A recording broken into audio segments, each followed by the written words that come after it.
Stuff's happening. Connected. Which my bit rate's pretty funky right now.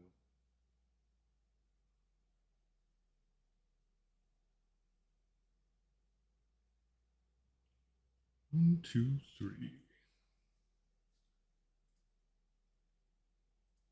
Are we working? Yeah, we are. All right. I can kill all that garbage.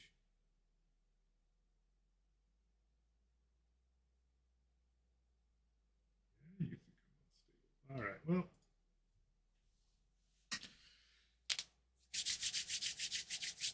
here we go. Clean my glasses off. Get my brain in the right place. So a lot of the Death Guard Codex got leaked. So a lot of us have a pretty decent idea what the detachments and units are going to be like. And just the hype around pre-ordering it got me thinking I probably should work on a bunch of my Death Guard that I got lying around. So I did some digging. And what I found was, let's see here, get these glasses clean. I had about 7 Plague Marines lying around. I got a Sorcerer. I've got, was it a Noxious Blightbringer? He's lying around. I'm going to need a grillion more Poxwalkers. Thankfully, I dug up a bunch of eBay saved Poxwalkers. I'm going to start by just putting this guy together. This is a gift from a good amigo. Figure out which one this guy is. And so I'll get this guy together. And then what I'm going to try to do is, for the Pale King we endure, indeed. Grandfather's blessings upon you. Yeah, it is. It's definitely Death Guard time. Faux show.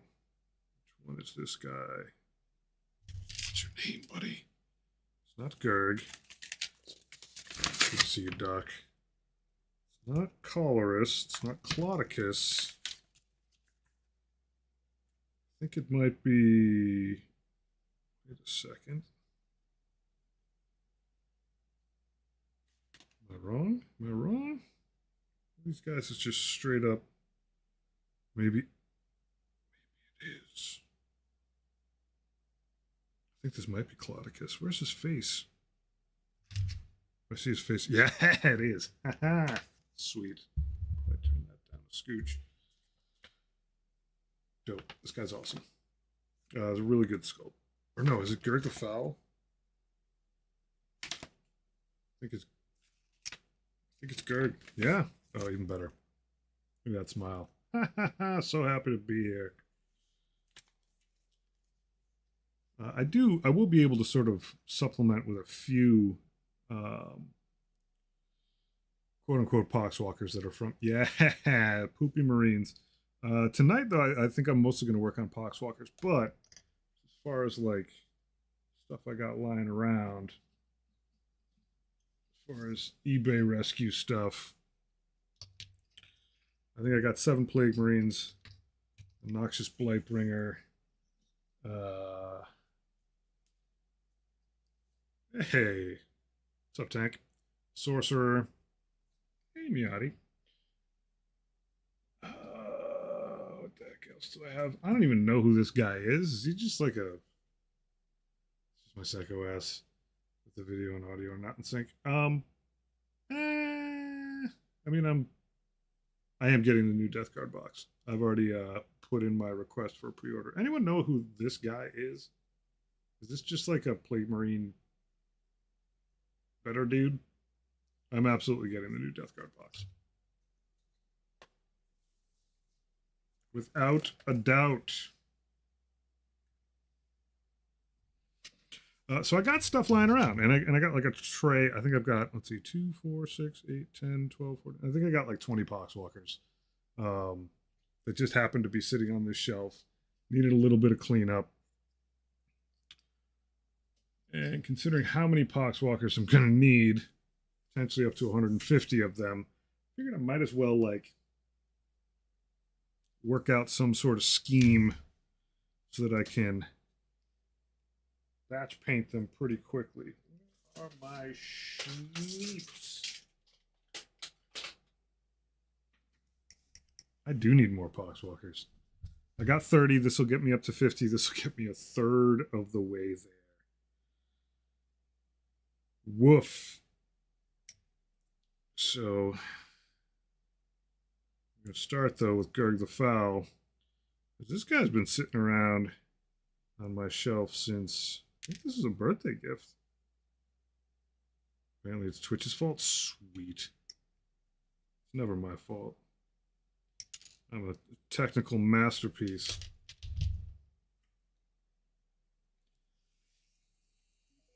Yeah. Alarm.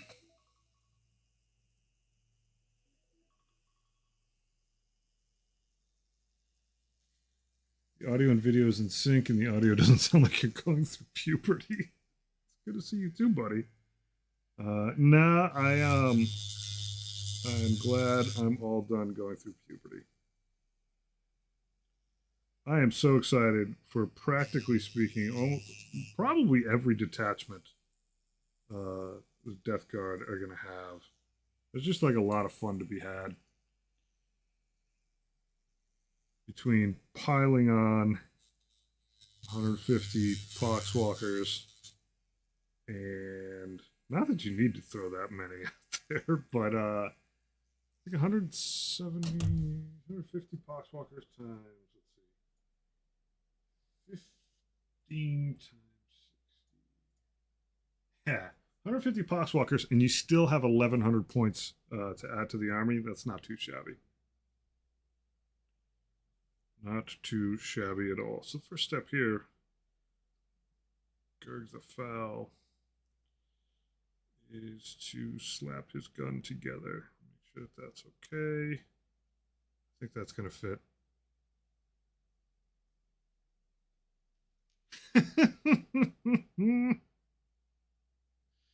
All right, I put a tinier brush in my limonene. See if that was a smart call or not.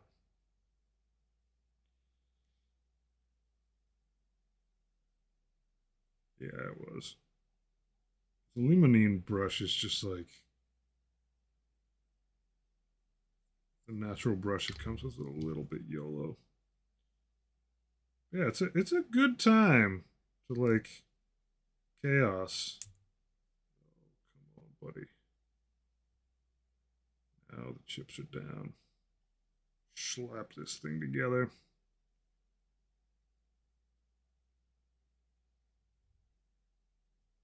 Probably should have taken that peg down a little bit. Hey, Clamphill, how are you? But we'll just thread this a wee bit. Top side and the back. And then we'll just set this guy aside for a couple minutes. Let him goop. Yeah, and I think like it's coming to fruition now. Like now, oof. Like to get World Eater stuff and Death Guard stuff in the same sort of pivotal moment was pretty nice touch. 1, 2, 3, 4. I'm a little sad that I'm just straight up losing the Chaos Lord because I got 3 of them and they were a hoot to throw on the field because they just pissed out mortals. But like, man, Death Guard sounded pretty sweet. It's kind of got a excuse me, a bunch of different super interesting builds.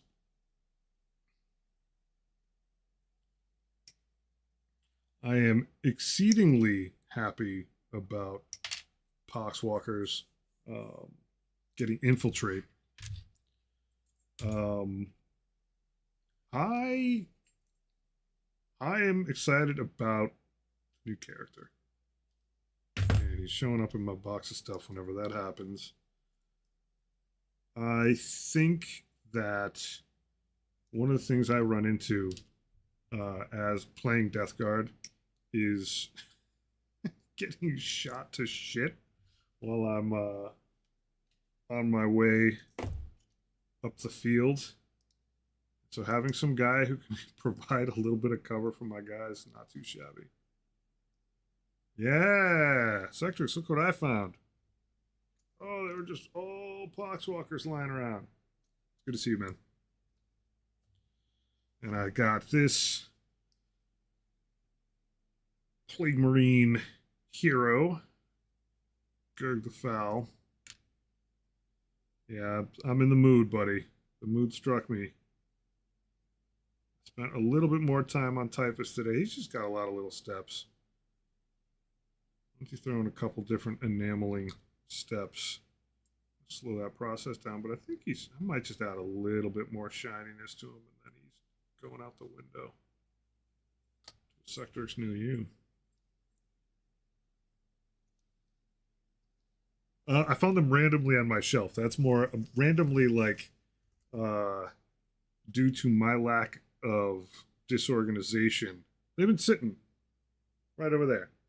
But they were behind some other stuff like the Inquisitorial Retinue, um, and they were hidden a little bit behind the Traitor Guardsmen.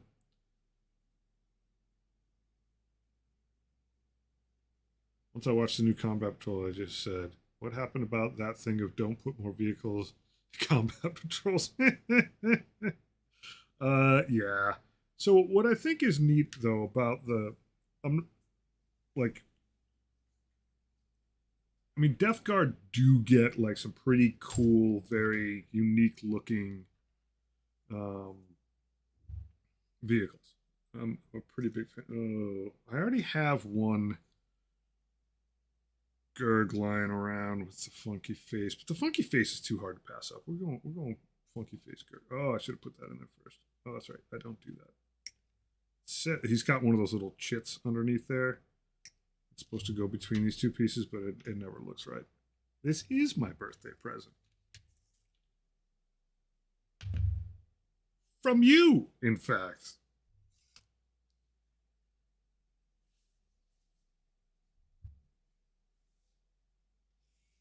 Yeah, it's I mean, I think in part getting to play my Chaos Space Marines in 1,000-point game and realizing how much more stuff I could have put on the table if we were playing a higher point game, I was like, I can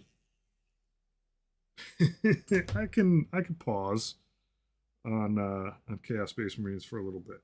I got some space there. Um,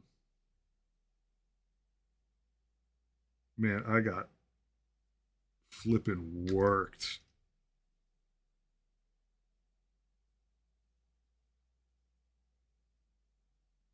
Oh, I don't know how many points your big boy is. I'll have to look that up at some point. But yeah, that will be quite the fight of all the little ants running around his feet. I mean, obviously, like I'm gonna have to bring for that fight. I'm gonna have to bring all four of my knights just to have anything that like doesn't look like an insect.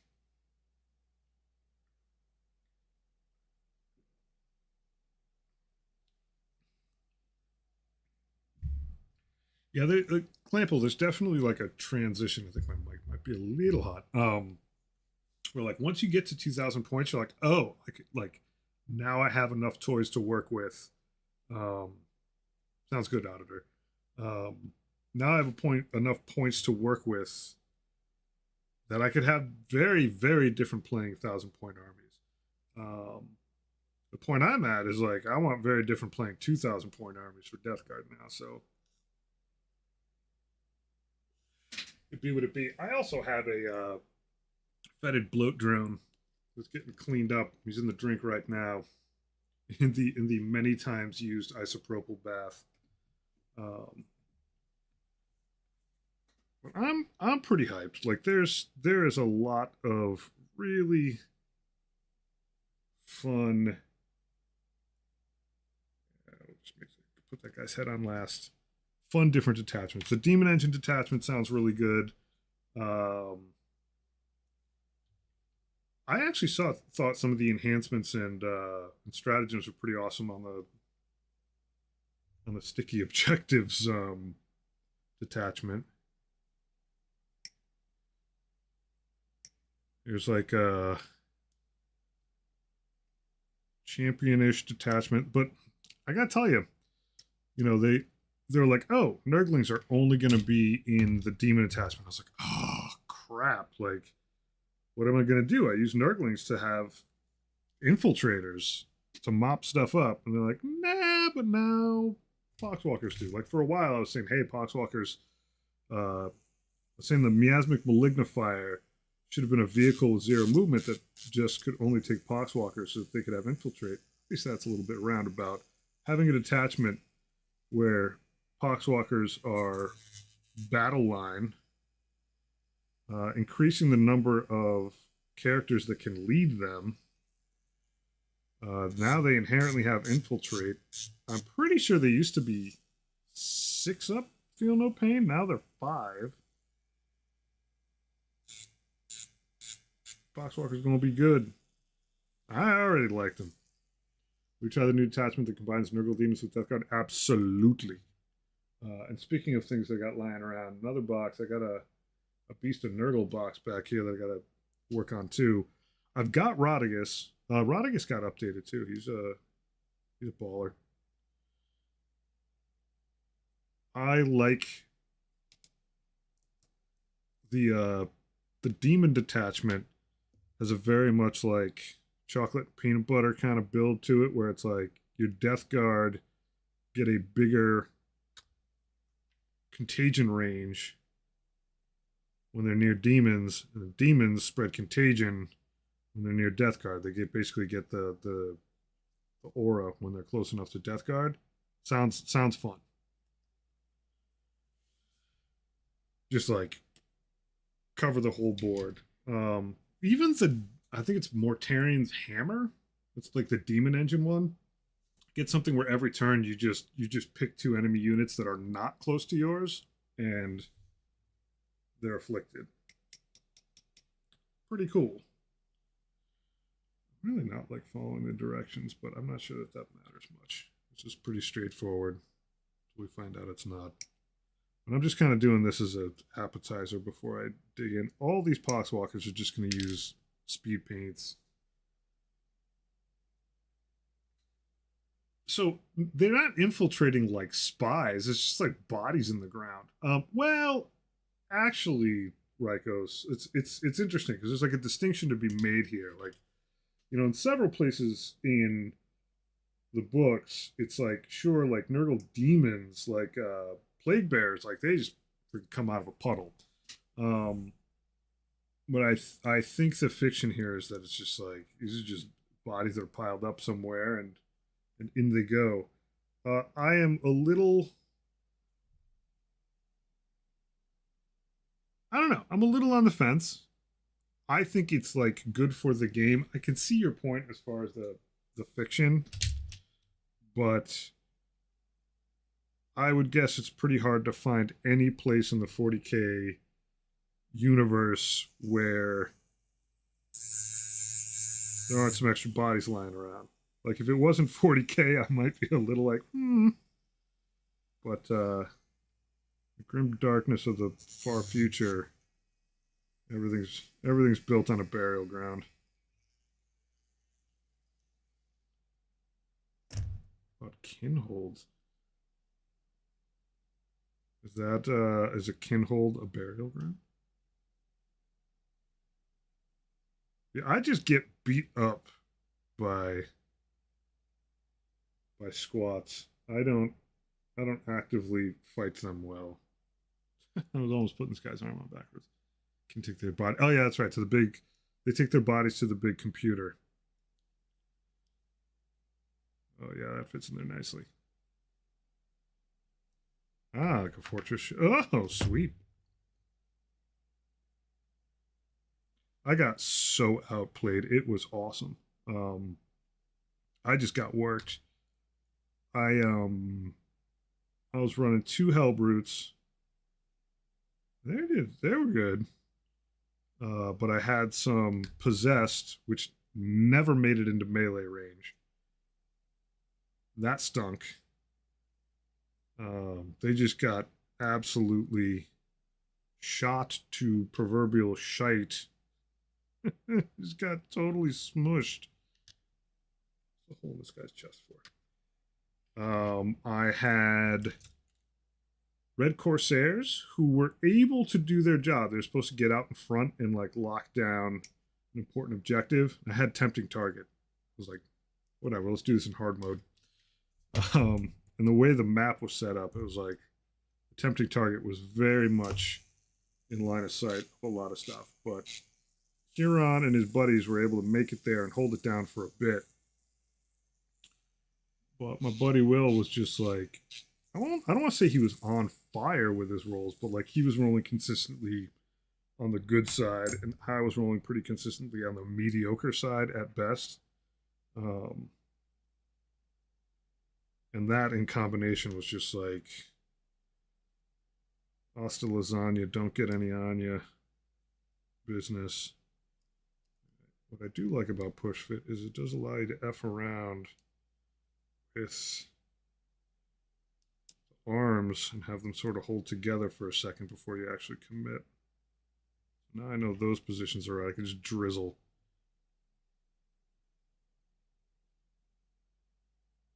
Inside there.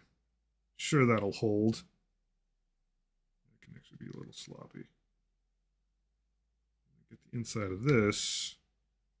The hands, or wrists, really, and I should be GTG to get this gun on here.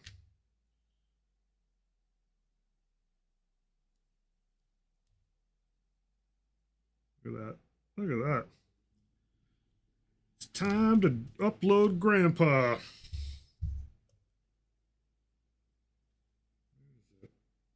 Is that other guy sitting on his... That's right, he does have a guy on his shoulder. That's so cool. And Gerg the Foul, you are such a sweetheart.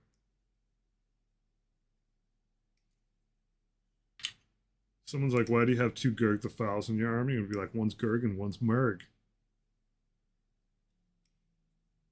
One's silent but deadly, one's deadly but silent. What do you got?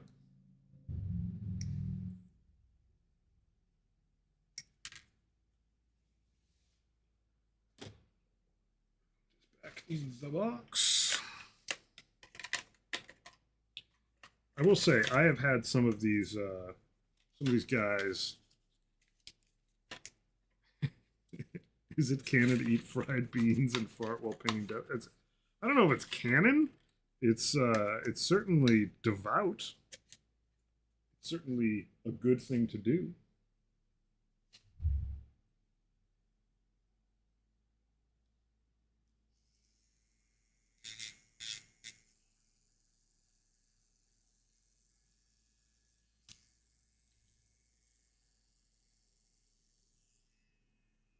I've had some trouble with the Plague Marine heroes in the past. Some of them like really did not want to. Only if you're festering in your own filth. Also, yeah. Embrace. All right. So it'd be funny if I stuck that guy out that way, but I'm not gonna. This guy sticks out of the spike in his pauldron. Sticks out of the spike. Yeah, see, there we go. Here's a good example of the now I don't want to play nice part of the program. Some of these posts are just no bueno. That's fine. You just snip them. Oh, don't. Ooh, I think I smushed it too much. Start getting a little separation there. So, you'll be a good citizen. Take a minute. I really don't need all that much of this glue. Just a little boop, boop. Yeah, we're just going to hold it like this for a second. Stewing in your own juices, Grot.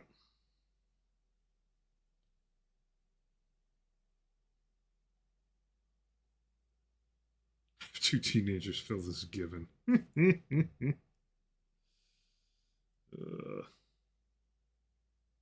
Dude, this house is just like an absolute pox magnet.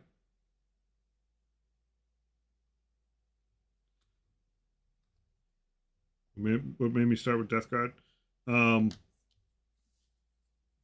think I actually like outlined this in my first dumb YouTube video. there's a few things. One, I was I like just like zombie shit in general, and like body horror is pretty cool stuff.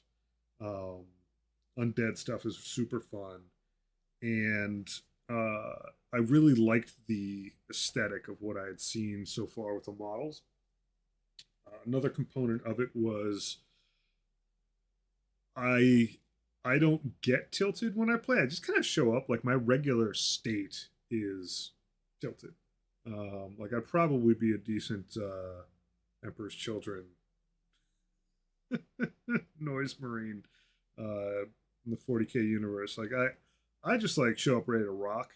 And so I was like, well, if these guys are like really slow and contemplative, and they can take a bullet um, or bolt, that's probably going to be good to just teach me to be patient as well. Oh, also very psyched in the Codex. These Plague Marines are 6 toughness now. And then I think third, I I like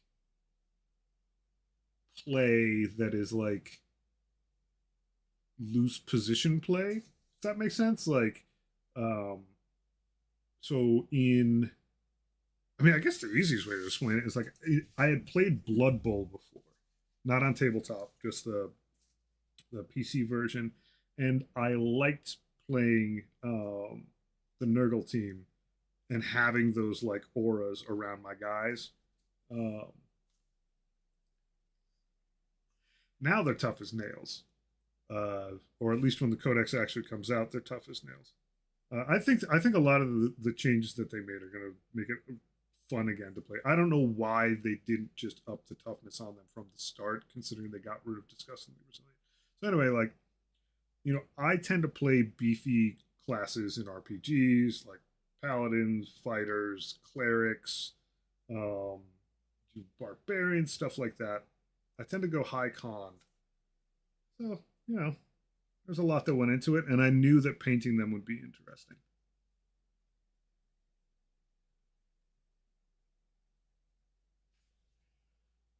And they're funny. I mean, I think they're pretty funny.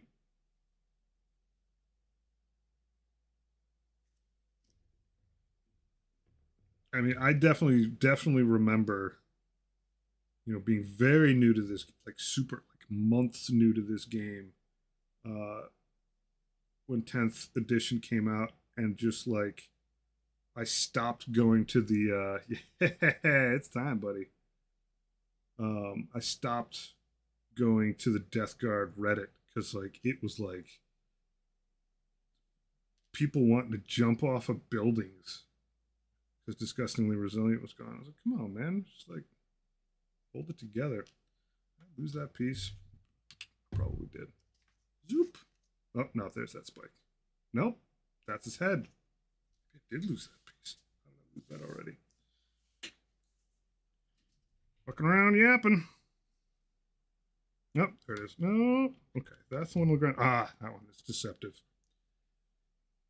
Oh, it is going to get hot in this room. Hot and stinky. It's not going to get that stinky.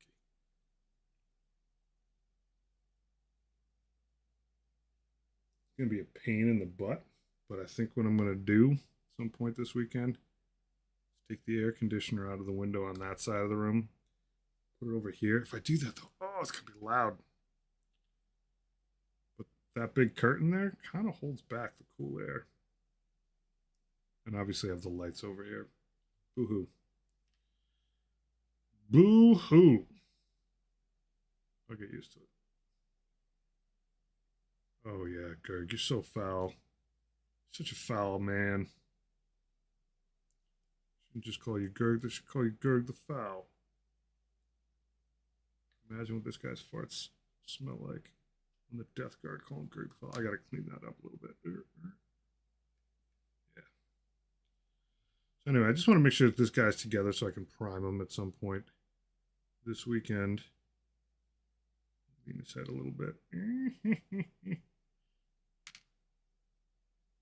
Yeah. Falling apart, Gerg.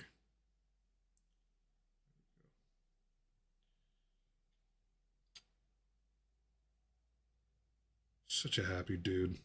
Just like psyched to be a part of the crew. All right. The rest of this, I'm going to wait on, let him dry a little bit. I'm going to try to come to grips with what I'm going to do with a bunch of Poxwalkers. Because I got some. And I don't want to do them slow. I'm going to set this guy aside. Because he's actually part of the Gellerpox infected. And I did one of them, I don't know, like a year ago. But these guys are going to proxy in a little bit.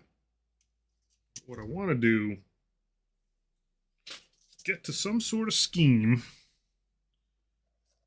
with a pile of Poxwalkers. Uses mostly like contrast paints, washes, dry brushing where I can. It doesn't make a lot of sense to dry brush a lot on these guys. All they are is just tiny wispy little sticks pointing out all over the place. Get myself a fresh piece of paper.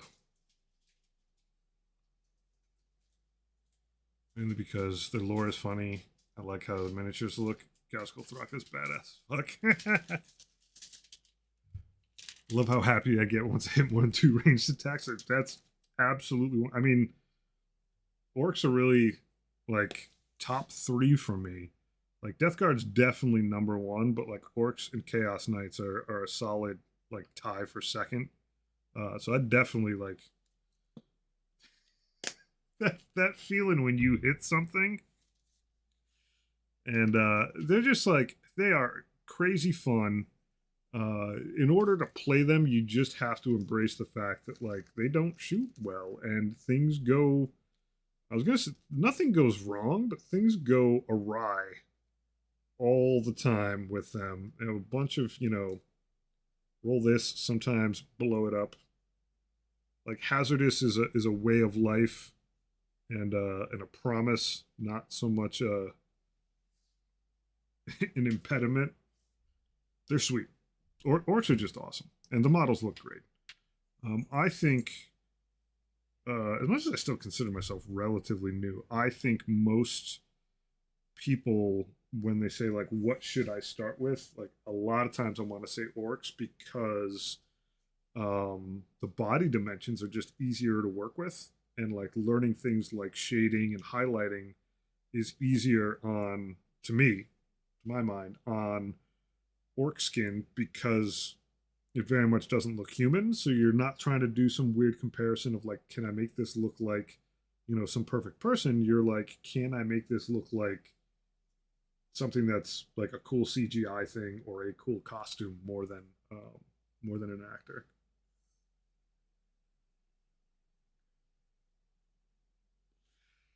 So for skin, my choices are either Peachy Flesh. I think I'm going to start with Guilliman Flesh because it's dark. I'm going to go with Guilliman Flesh. It hasn't hurt me in the past. I'll hit a couple of guys with this and see how it looks. But once again, I'm trying to just like not spend too much time on these guys. Like I'm not just gonna like. I'm not trying to go too fast either, but they're 6 points each. Gorilla Glue Flesh. Yes. Girly Man Flesh. I can move this Tesseract Glow somewhere else. I'm not going to need that for now. I was using that on Typhus's eye lenses earlier. All right, so if I pull one of these guys out, these guys got a lot of skin. Some skin, brother. Oh yeah, this. I might be going straight from the pot. That might not be half bad. Like I want to be able to get in here and get coverage on skin. The horn, not so much. Give me some skin, brother. 1 or 2 colors for clothing. metallics. And then if I need to, I can bust in with, hopefully, like, those are all spikes. I can leave those. Bust in with yeah, I will need something for bone. So skin, bone, tentacles is like 3. Metallics, wood, 2 or 3 colors for clothing. Like, should be able to just go and do passes across these guys. And just leave one pot open for a while.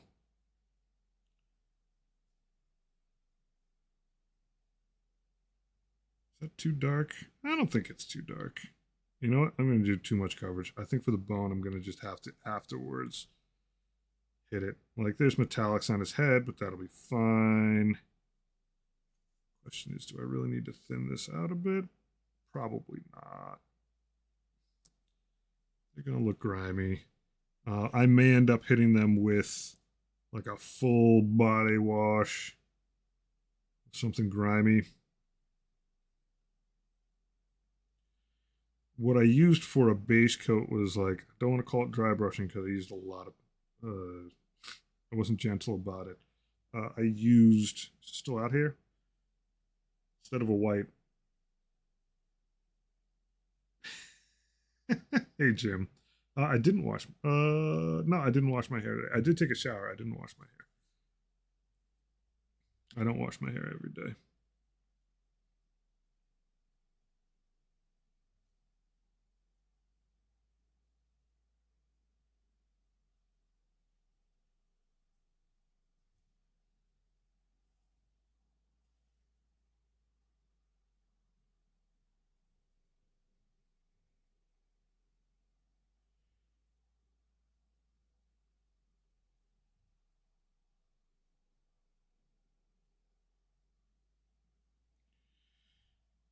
Yeah, so in theory it would be nice if I could just like go in,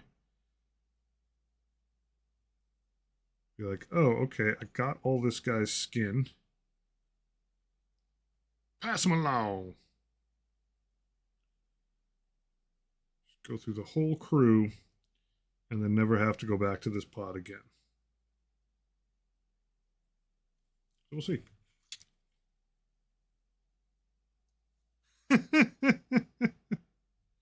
I think you got 30 in that box, buddy. I'll consider painting 20 Poxwalkers once I've painted 150 for myself.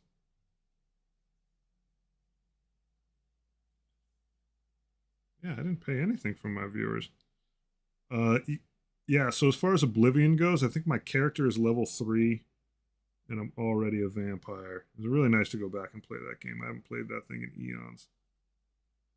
It's nice. It looks really good. And it feels good to be back. Very, very, very retro in a lot of ways, but very classic.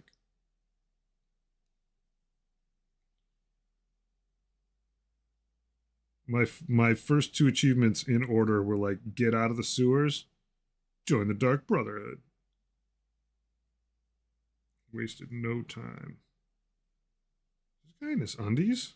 That's he's like just straight up loincloth, brother. All right.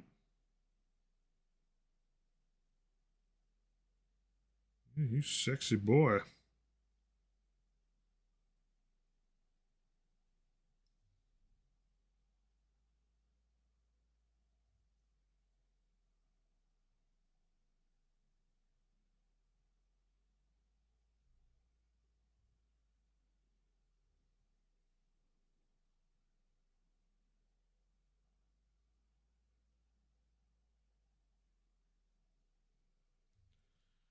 All right, so I'm putting this Gilliman flesh onto my wet palette, which is pretty darn wet. And that's giving me a little bit of thinning, which is good. It's a little. The nice thing is, it's like a little feverish. I don't want to have to go back and lighten this up at all. I think it'll be good. I think it'll be good. If anything, I'll tinge it a little bit. And add some some green over it to make it look even more sickly. But I know there's like a probably color right in here. I will do this on some of them, but there's got to be like a tam green.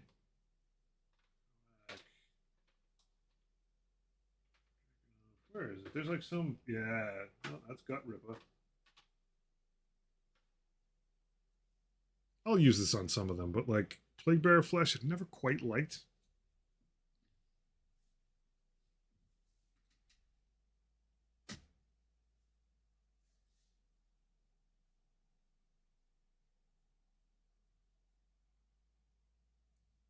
Do you mean relative to Oblivion?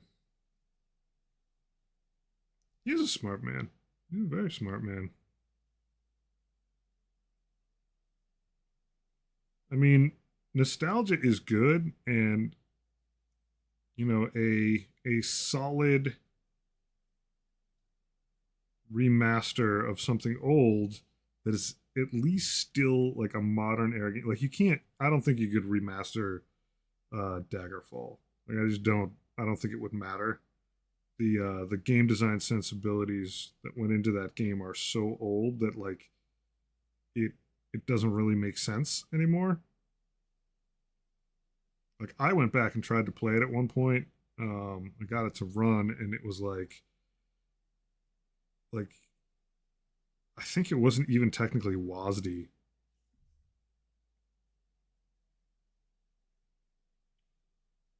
Like there was some slight differences to it, and I was like, oh my god, there's so much muscle memory built around this. Like I can't go back and magically relearn. So yeah, for comparison, I am going to grab Plague Bearer Flesh and use it on one of these guys, and maybe, I mean, with so many to paint, so many. Maybe it'll be a nice alternative to Giuliano Flesh.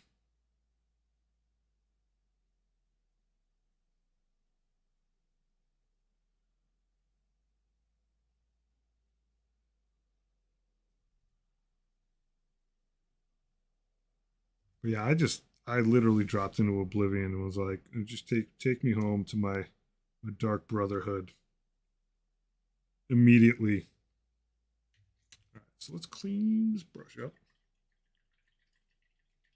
What's the? Do you mean like in general? What's the difference between Mac and Windows machines, or do you mean like snarky wise? I don't actually know if there's all that much difference anymore. And when I say I don't know, I don't mean that there isn't. I don't actually know, but like back in the day, um, it was very much that Macs were a lot better for certain types of processing around art and audio. Um, but uh, I, I doubt that that's the case anymore. I think nowadays, 'cause I have used a couple Macs. I used to, like, when I was growing up, I was a Mac person. That's why I'm such a big Fallout fan. Is that Fallout 1 and 2 were like Mac titles. I mean, they're on, you could get them on PC too, but I think they were both Mac first.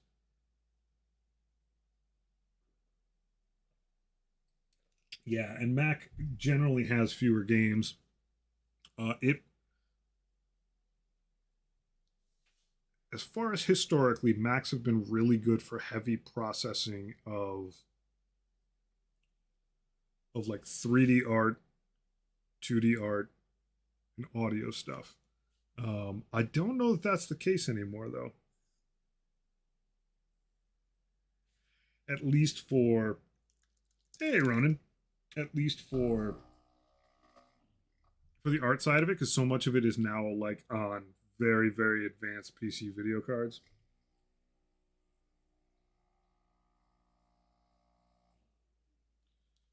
I'm probably gonna turn out to like play Bear Flesh. I don't know. I don't. Are they? Have they even like hinted that?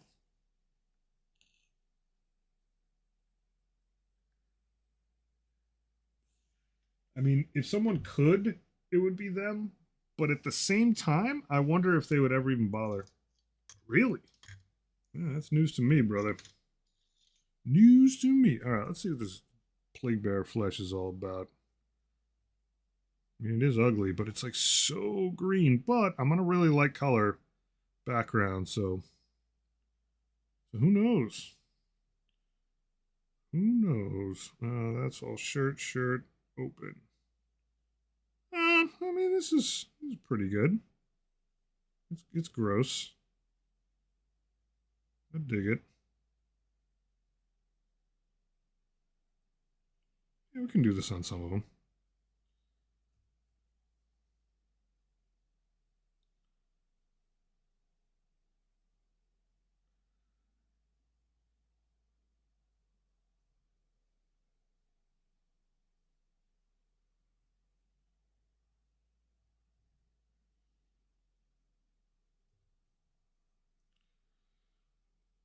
It's interesting cleaning these guys up.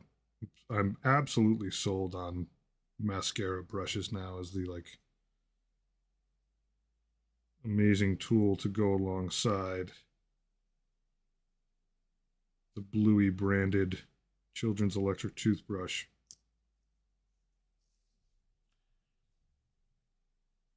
It has the RAM apps. All I care about is a good terminal having Chrome installed. Yeah. No, it has changed because this guy's got a sack on his head too. So I don't actually have to paint all that much on him. He's showing a lot of flesh. He's got boots on. Yeah. Like I think the operating system, the main difference is that like you get a lot more control over Windows, but like little by little, version by version, they've even been reducing that. So it's kind of like really becoming a wash. Like I don't need to be like entering command line bullshit all the time, but there used to be a point where like if you knew what you were doing with a machine, then it made sense to own a PC because you could override a bunch of bullshit. That's not really the case anymore.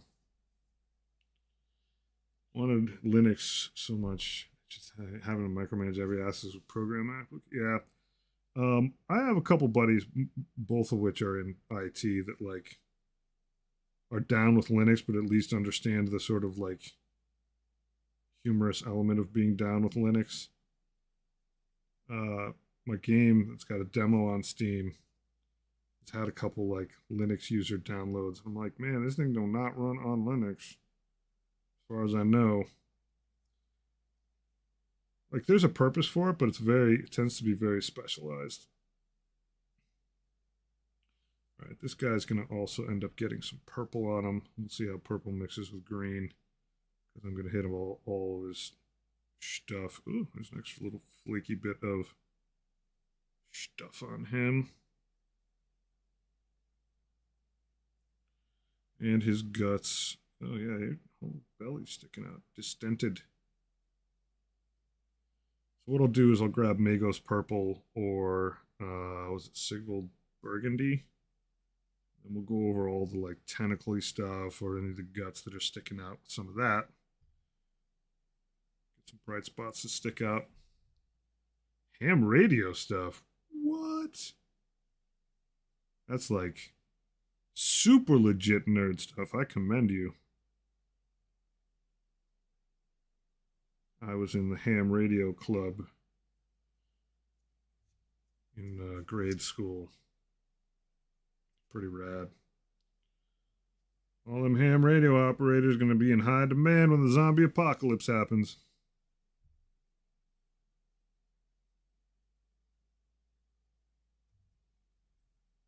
All right, yeah, this guy's another loincloth special. Whoa. Whoa. It's going to be running. Ha! Thanks a bunch, buddy. It's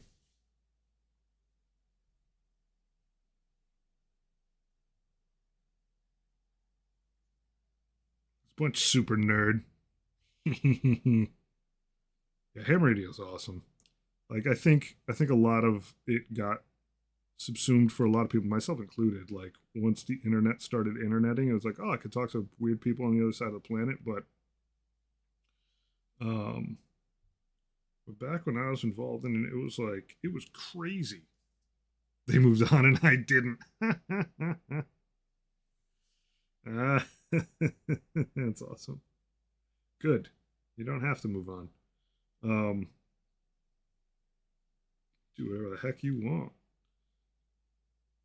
But like the idea of just like picking up a the handset thing and just like talking to just people elsewhere at will. It's just like really wild, very interesting.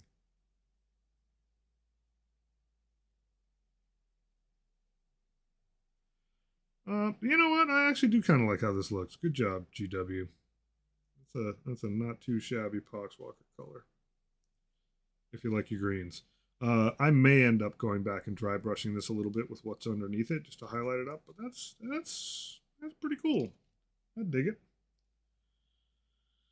All right, I already got one of these models in Girly Man Flesh, so strangely enough, this Plague Bearer Flesh does have red in it. Green, but it's got red. I love all those colors where like when you watch the paint separate, you find weird components of other stuff. It's neat.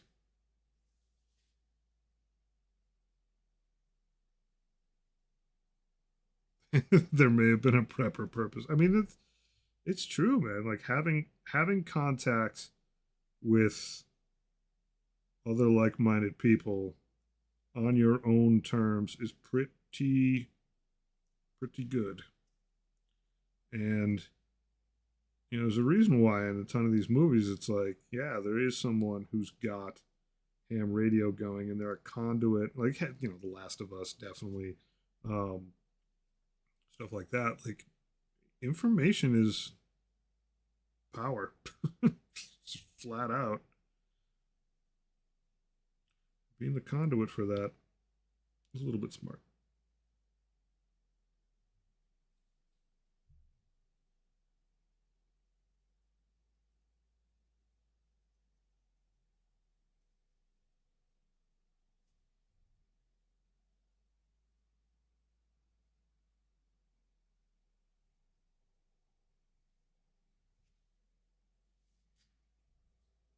Zero reliant. I mean, provided you got some electricity going, which I'm pretty sure you probably do, because I don't think there's a single ham radio operator that's reliant completely on electricity.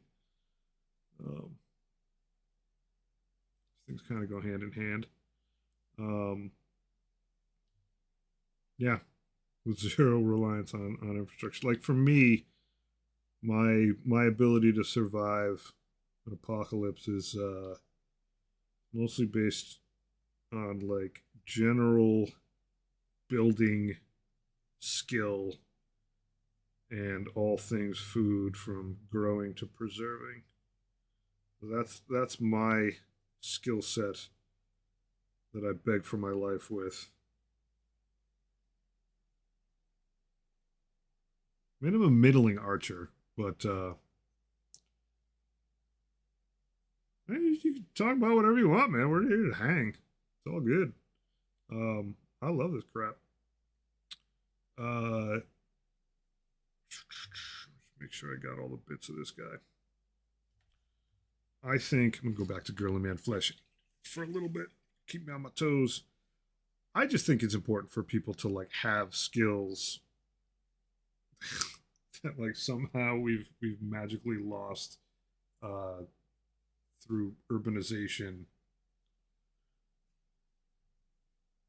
in a very short period of time. Like it is, I don't think that I grew up at all in like a weird, super modern, you know, or super rustic. Like I grew up in the burbs, but like my dad's an immigrant, and both sides of my family, like it wasn't everyone knew how to like can. Not everyone knew how to ferment, but like you know, I was used to like going to my grandparents' house and like there being like jars of stuff from their garden that they were using in the winter. Like that's a, like to not be able to do that just sounds like a little crazy to me.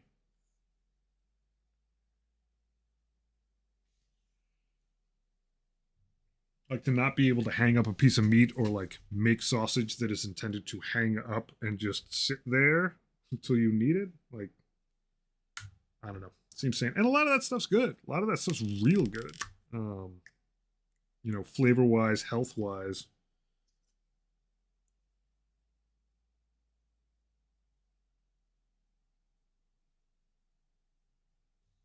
How are you not going to be vitamin? How are you going to avoid vitamin deficiencies? It's like, well, fermentation pretty much does a lot of that for you.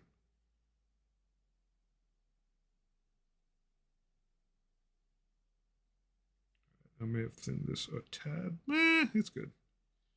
So the nice thing about not going with white and going with like a off-white that goes into green territory is when you use something like Guilliman flesh, you naturally get contrast between the red and the green, though it's not like painfully obvious. It just looks flippin' sickly. I think holding this next to one of my other guys, what I want to do to Guilliman flesh is just water it down quite a bit, like I'm doing here. It's very thin. How often do I airbrush? I haven't airbrushed much in the last year because I don't want to airbrush in this room. And I don't airbrush on stream because it's not, I don't care that it was annoying for people watching. It's just like not that much fun for me. I feel a lot of stuff like that as an indicator of if you even want to survive an apocalypse. Yeah. No, that's true. Very, very fair point. Well, my airbrush is like out in my barn, and I use it to prime some stuff mostly. But my intent is to have this office go away, become my daughter's bedroom at some point, and all of my painting stuff to find its way out to the barn. And when that happens, then there'll just be a station for it. In here, I tried when I moved here about a year ago. To do some airbrushing, but I had everything like on a cart behind me, and I was trying to move cameras around, and it's just kind of annoying. So I moved it out, and then once I moved it out, I was like, well, I do like airbrushing a lot, but it's a little bit of an ordeal. Oh yeah, this stuff thinned out is the way to go. You know what I'm going to do? I'm going to mix them both on one of these guys and see how that looks. Because fuck you, you're a poxwalker. You're 6 points, buddy. Some of you are going to look weird. Principle.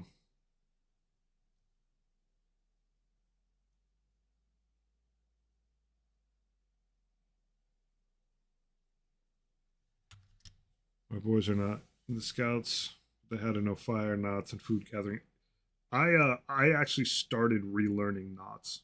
I realized about 2 or 3 years ago that I fucking forgot. I went camping, and I was like having these weird moments where I was like, I know there's a knot for this, and I can't remember how to do it. I was like, ooh, no bueno.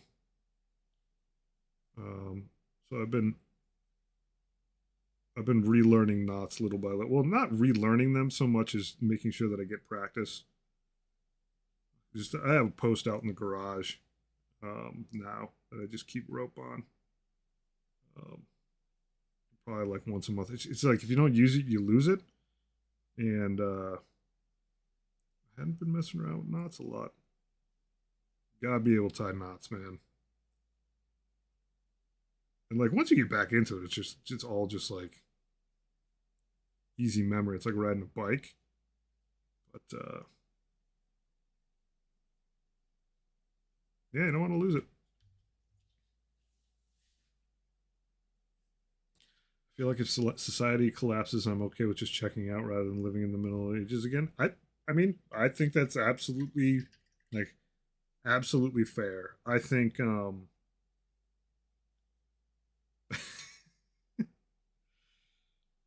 not for everybody.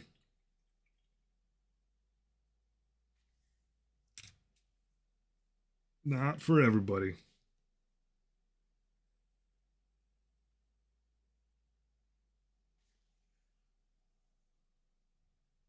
I was talking to someone, maybe it was my brother-in-law, who's by no means like some hoity-toity city slicker at all. Um,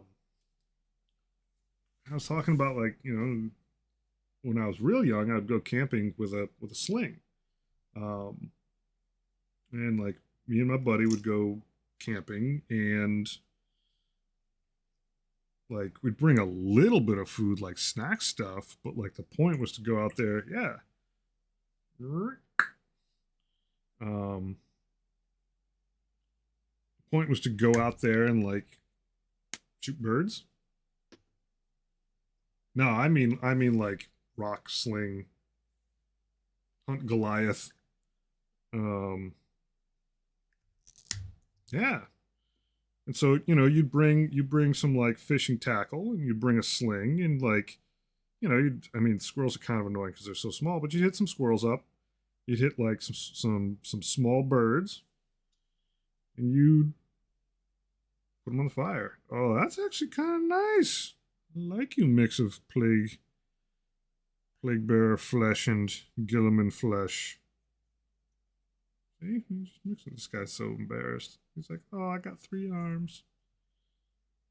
Look at me." But like I feel like you should be able to butcher an animal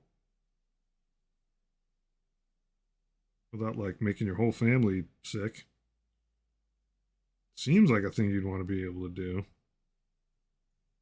Like it is. I mean, I grew up in the burbs of like these popular parties. Um, like I grew up in the suburbs of Connecticut, but like, so like, it's not like I come from some like deeply like let's hunt and fish and trapping family. But like, my grandmother taught me like how to break down a chicken, like like from start. Like the chicken still got the head on it. Like that doesn't seem like something you. I mean, it's not like I'm raising chickens, but I'd feel really weird if I managed to get my hands on a chicken at some point and I needed to eat it and I didn't know what to do with it.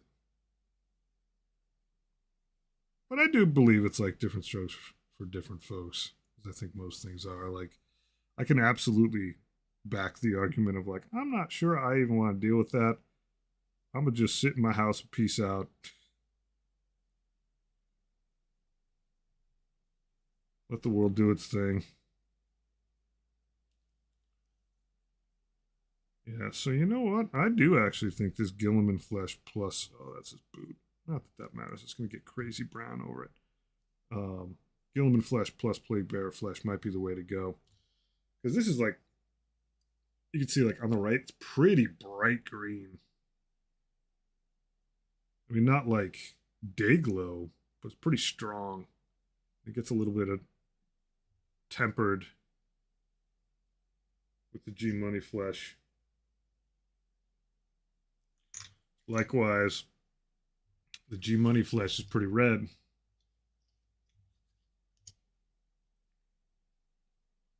All right, let's make it a thing.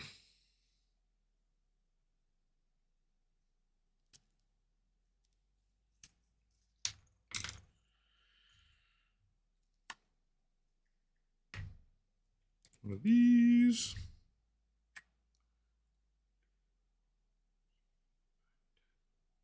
Oops.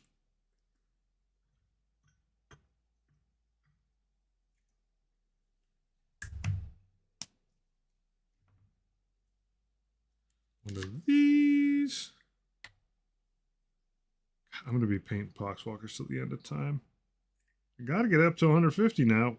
1, 2, 3, 4, 5, 6, 7, 8, 9, 10, 11, 12. Why not? All right. It's close to 50-50. Gilliman flesh and plague bearer flesh. The other thing I'm going to do, add a little bit of water to it. I'm not going to count drops because they're not the same drops. I'm going to eyeball it. There you go. All right. Not even going to worry about how perfectly mixed it is because I don't think that matters. And I'll add a little bit of water back to this pile of glop as I go. But I think I found the color I want to stick with pretty consistently. Ooh, might be a little too girly. Might be a little too Gilliman. Now we'll just spread it out. Yeah, maybe it does need a little bit more green in it. Those 2 extra drops of yeah, 150, man.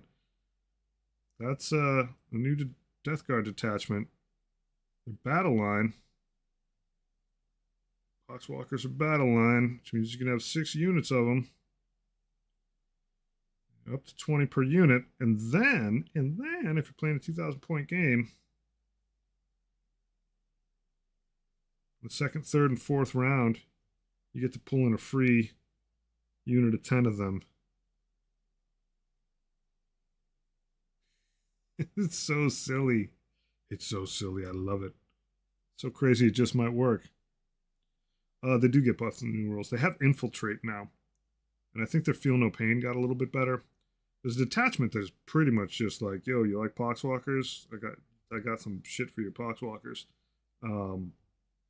So one, they're just out and out a little bit tougher. There's some enhancements / stratagems in that build, in that detachment that make them better too.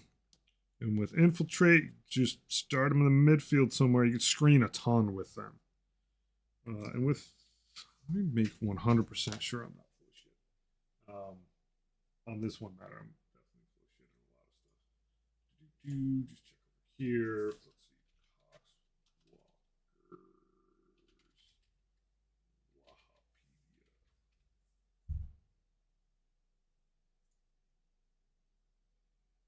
Oh, they've always been 5 up, Feel No Pain. All right. I was playing them wrong. Oops. Wonder if they're 6 up in the combat patrol. What was I going to do? A little bit more Plaguebearer Flesh. So they have the same Feel No Pain they did have before. But there's more stuff you can do with them in that detachment. And with Infiltrate, they're definitely just kind of like... I used to use Nurglings all the time. Hey, Badger.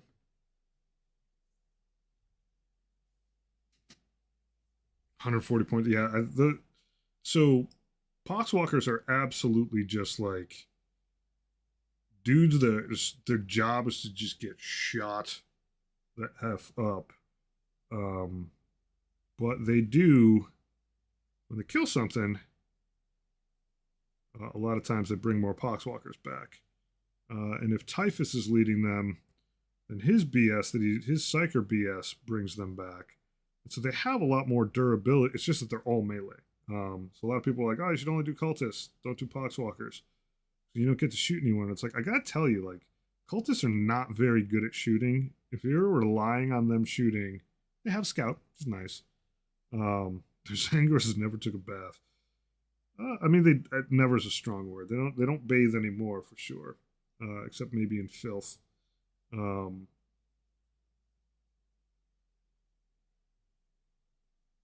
But you can get a lot done with them, even preceding this detachment. And they're a lot of fun, and they're like super expendable, and they're cute and adorable.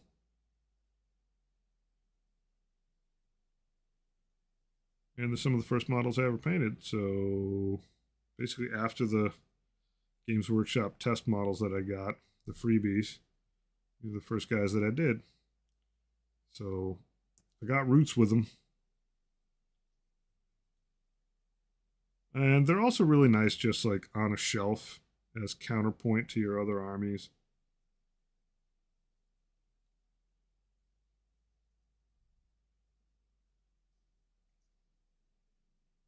They got lethal hits. Forget, they got lethal hits, folks. Could get lucky.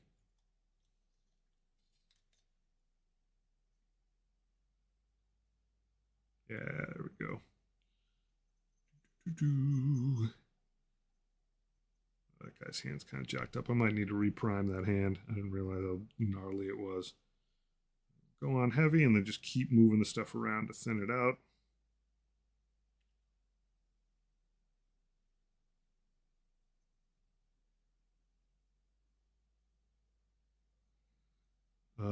There's a bunch of different captainy, lieutenanty units or models that can lead them now as well. They opened that up. At some point, just for like proverbial shits and giggles, I absolutely want to play a game where half my army, almost half my army, is Poxwalkers.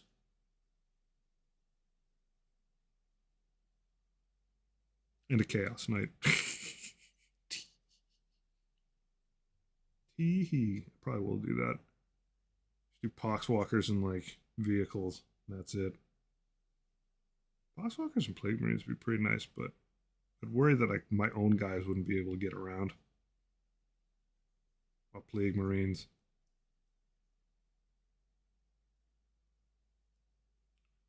Sorry, bud. It's an experience I would never take away from you, much as I enjoy it.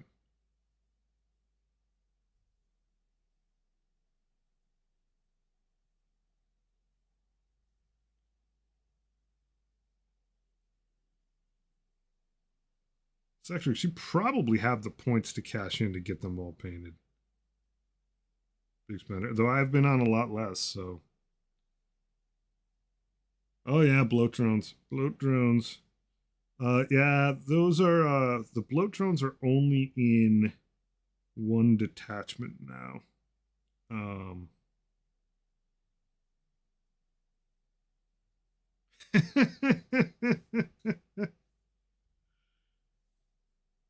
Yeah, it's I mean the Night Tyrant is like a solid 500 points. So you'd still have about 600. Good to see you, Moth, by the way.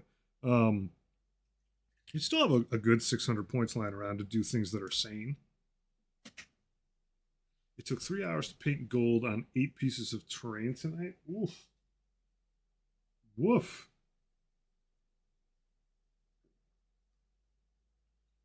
Was it super tiny details?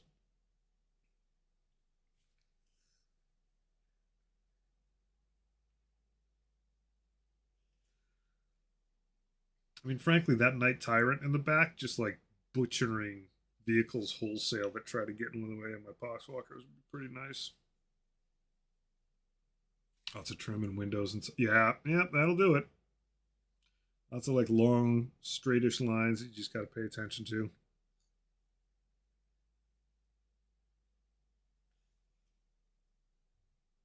That's a doozy.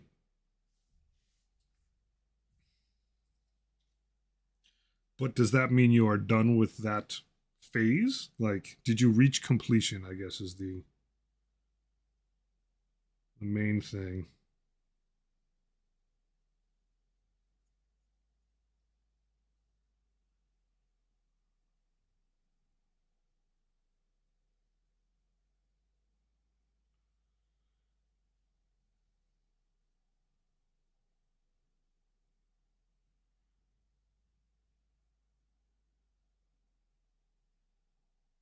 Just a little bit of weird red paint. Yes. 2 more before wash. For this H suite.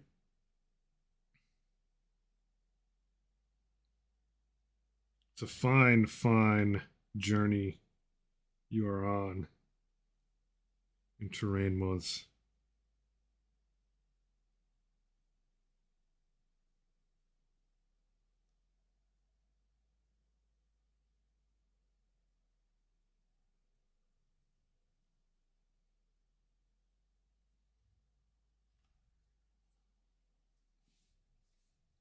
Oh yeah, yeah. The codex is leaked. There's a Reddit post that has the detachments uh and the units. It gonna be fun. I mean, Plague Marines are T6 now. Terminators are T7. Like that alone is just like, yeehaw, let's go get this bread.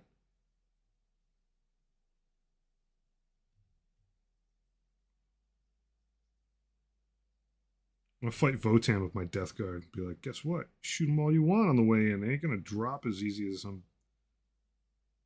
Sad. Chaos Space Marine. That wasn't my Space Marines were. My CSM were tough. I gotta remember I just got out generaled. Don't blame the models, blame the general.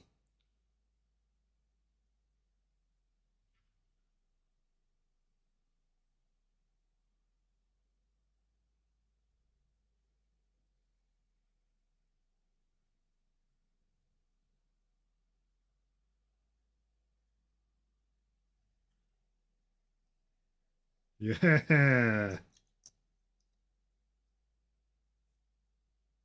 Oh, sweet. I will take a look at this. It's going to be a Death Guard party. It changed up a lot of the like flexibility of, um, more things leading Poxwalkers. There's a new, there's a Lord of Poxes. That'll make things interesting in terms of getting in some amount of cover. There's a detachment that gets to change up its plague. Oh my gosh, I think it's the same detachment. I don't remember. I by no means have this memorized yet. But there's one detachment where it's got an enhancement that is for Biologus Putrefier only. And if that unit, I think, kills a character, you get to pick a different plague and have that apply also for the rest of the battle. It's crazy. Hey, what's up, blah blah? It's like nuts. Like, hey, I guess everyone's -1 to hit within contagion range and -1 to your saves. Have a nice day.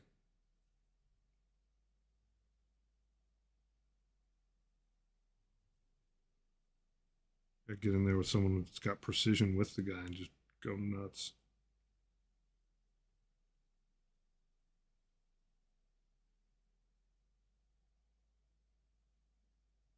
Hey, Shiny Mew.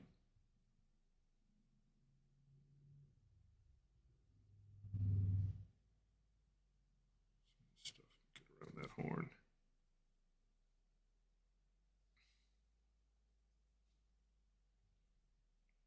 Painting butts, painting butts. Painting Poxwalkers means painting butts. Well, I don't got square butts, man. It's like chunked out, literally squared off undercarriages. A little weird.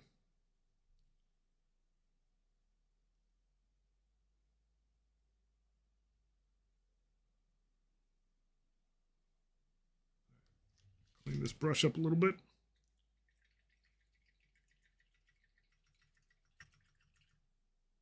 Hey, viewers for cheap. I love it, Sectrix. The I had 20 lying around from an eBay buy eons ago, in which I had also a sorcerer, Blightbringer, and 7 more Plague Marines. They're hiding behind here. I did dig up, to your point from the other night. You're like, hey, what about Gellerpox? So I got that guy was already painted. Add this guy into the mix. I got a couple more lying around. They may not be built. So yeah, I just this is just spare Poxwalker. Oh, there you go. I know that terrain. I think I know that terrain set. Looks like the one that I got. Let me pop this window open. Kapow. Yeah, I did this one pretty darn green. Like it was also one of the first things that I painted.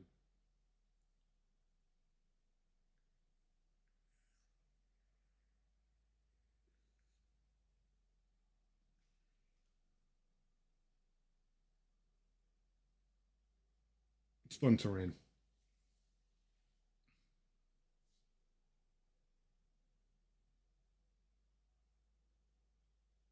I think I could. I think I am going to, on principle, order that box that you shared a link to of the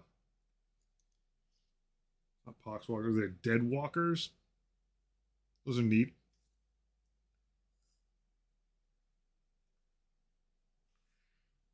Dark metal. Yep.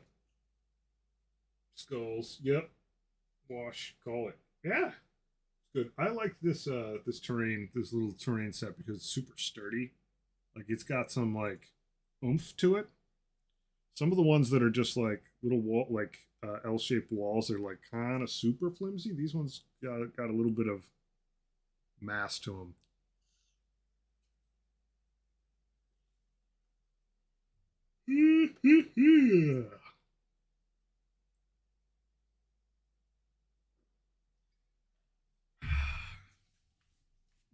All right, we're like halfway through the skin on these guys, which is, not bad progress considering we're really just getting started.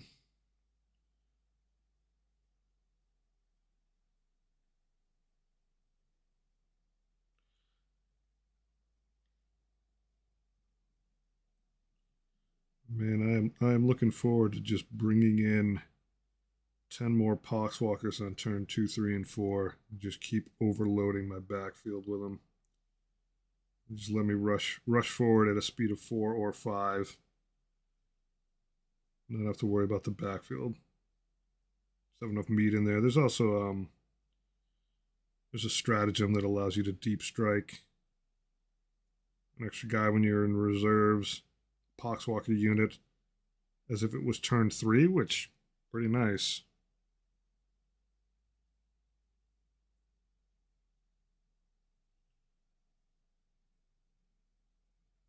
You can sort of load up early if you need it.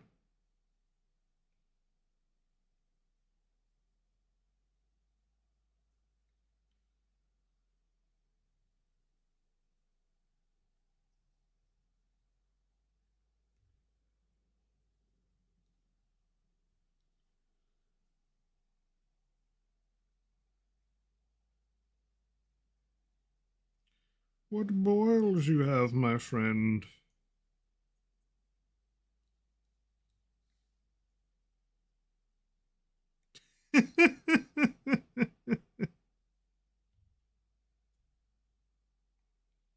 Thing is, you don't in that detachment, man. You don't need that much fast because your Poxwalkers are. You're gonna have Poxwalkers in the midfield before anyone does anything. So you got infiltrate on them.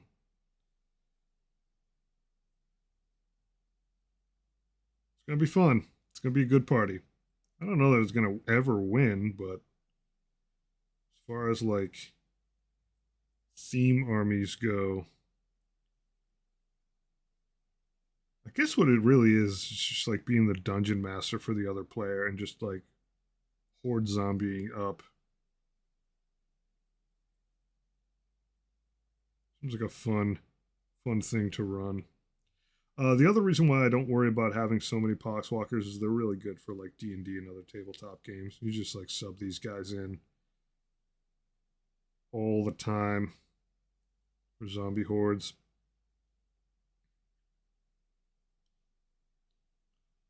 I was running my kid through just a little short adventure with some friends, and a little battle staged, and then like I was like, oh, I need some. I was like, what do you mean? I don't need zombies. I got zombies all over for days. I got zombies for days.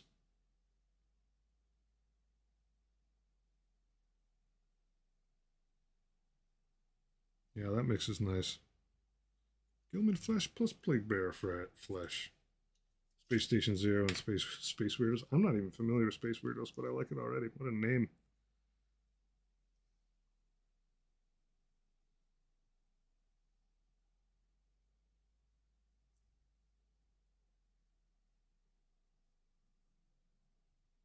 Space Weirdos. Love it.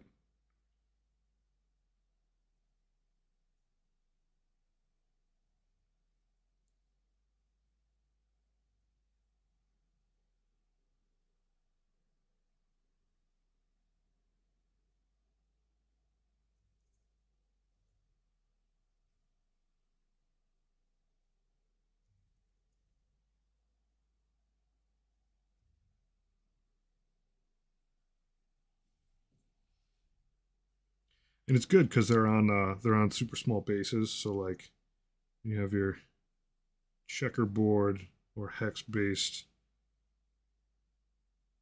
mat out. They fit in nicely. Don't overlap. They don't get out of their element. Oh yeah, that's good flesh. What's nice about this is like once I do this one pass, obviously I'll forget a couple spots here and there and be mad about it. Not mad, but like woof. But other than that, like you get one if you get a pass done completely, you just set that paint aside, move on to something else, and just cycle through. And there's enough models where like by the time you get to the end of one run, you're pretty dried up to go on to the next thing and not have to worry about it.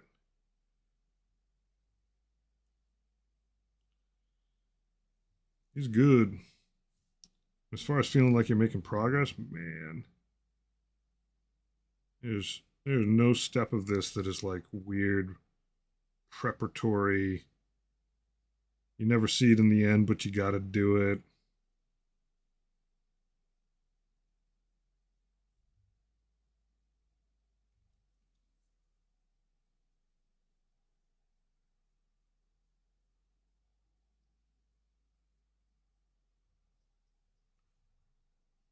Everything's just lots of layers.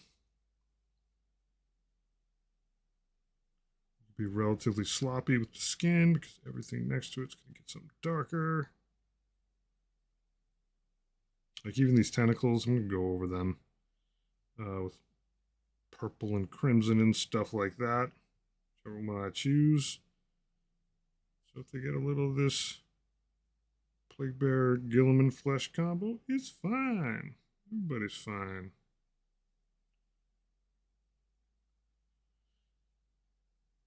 A little on the cloth, no big deal. It's dirty cloth. All them guts been staining everything.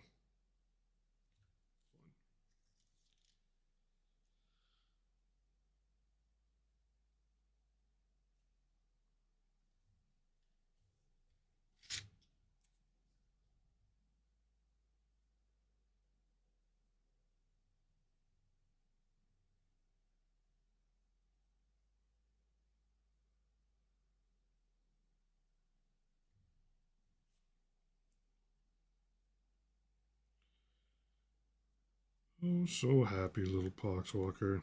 Everybody's smiling.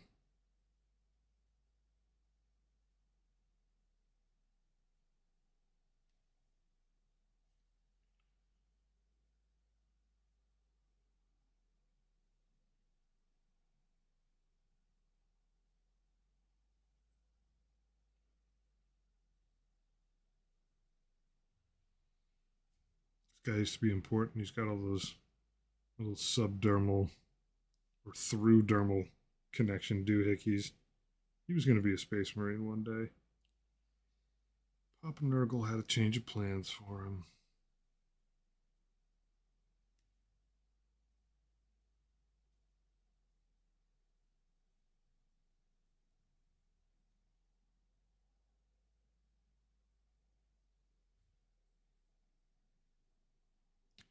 A buddy of mine who is a video game designer, he's got an interview or a screening on Monday. I'm not gonna like name any names, but it's not the big one, but they uh they do make Warhammer video games, Warhammer IP'd video games. I'm like, oh man, I hope you get this. So I've got someone to whine to about where's my Death Guard video game.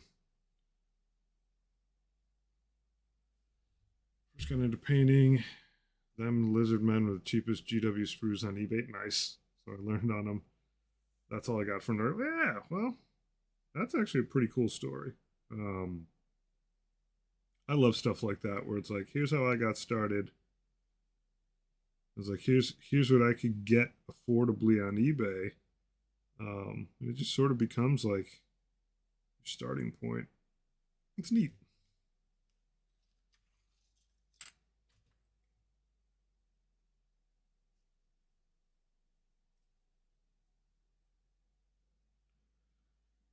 Well, Papa Nurgle will wait for you to re-engage at your convenience. Very patient, very generous.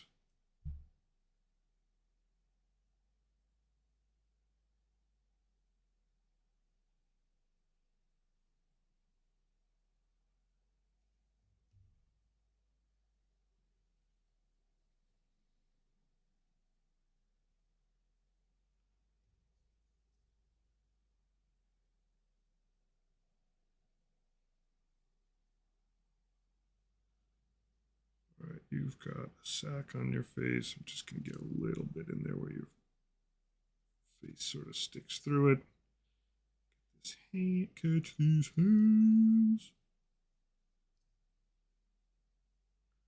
I'm having such a good time playing Oblivion now. Oh my god, it brings me back. Game's a hoot. Playing an Argonian. The class I made is Murder Hobo. A lot of times if I get in trouble, or if I know I'm going to get in trouble, I just make sure I'm near water and just swim down and watch people drown above me. Hey, just getting started with painting. Chose Dark Angels. It's a beautiful line model. That model is dope. Crazy good. Welcome. Crazy good model. Dark Angels are pretty rad. I do very little loyalist stuff myself, but I like the Dark Angels aesthetic a lot. The like shrouded knightly thing they've got going is pretty awesome.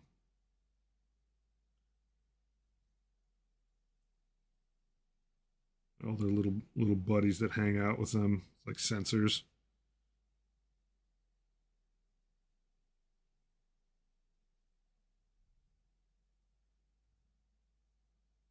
I do like the line a lot. Every bit of lore that I've read with him in it is like I enjoy the fact that he's pretty assertive. Yeah, the hoods are dope. I mean, it's just a rad aesthetic.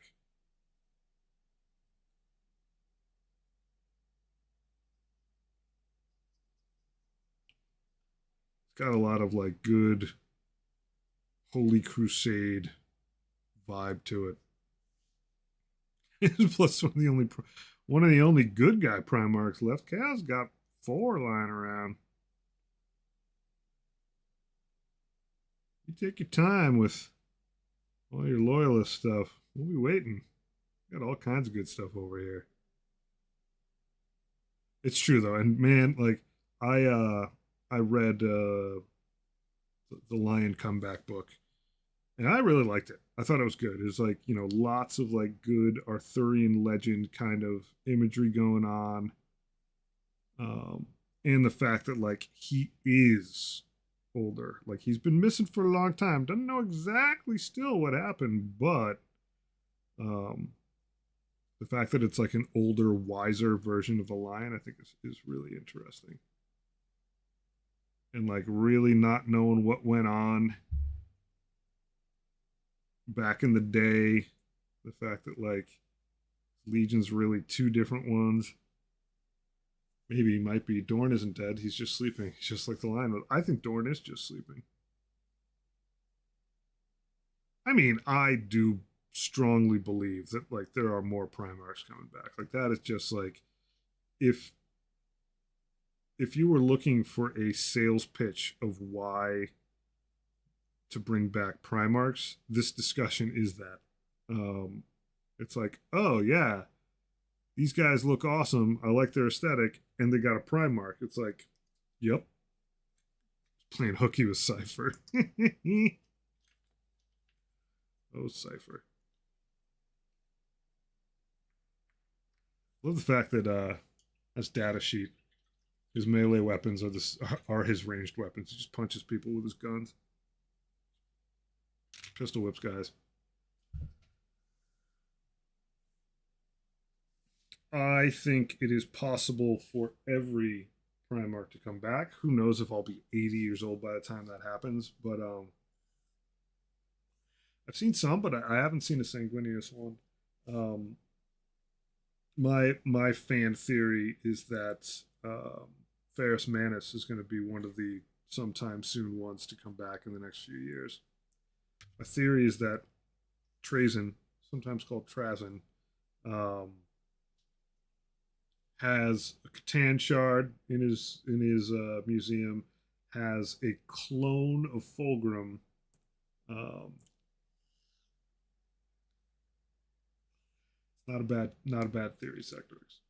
Um, and has the means and is like probably pretty interested in Ferris Manus because he's like very mortal, but strangely has like the metallic nano metal thing going on.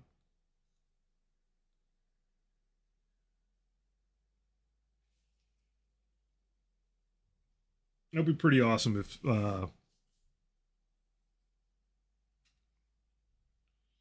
if there was a massive comeback and it was someone's head on top of Gazkul Thraka's body.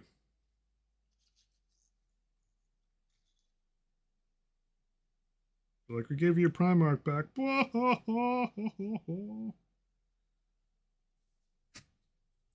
Space Marine's playing as damned.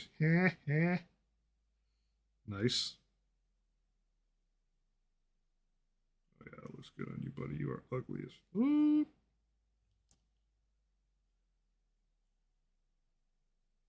Just put a hammer on his Gilliman and kept calling him Ferris Manus. I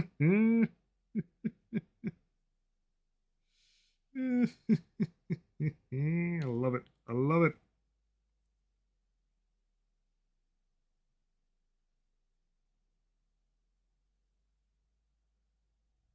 And these guys are weird. These Gellerpox guys are all just like, what were you before you turned into this, buddy? You're all over the place.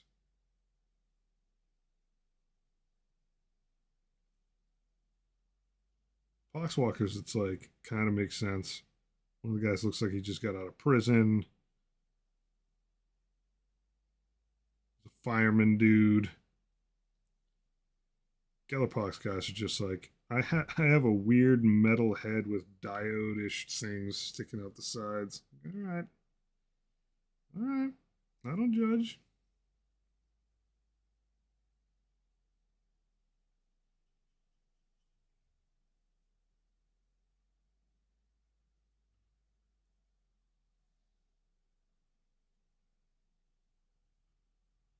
This guy's so metal.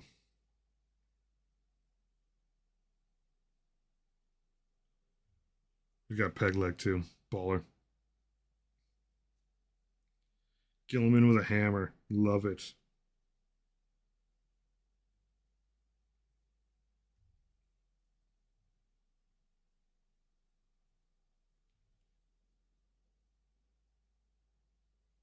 I'm psyched to just be painting another Plague Burst Crawler sometime in the near future. When does, like, I know the pre-orders are like super soon, but when do those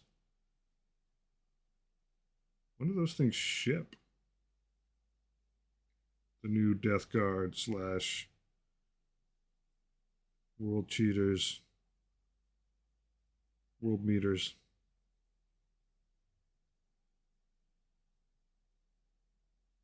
May 10th in hand.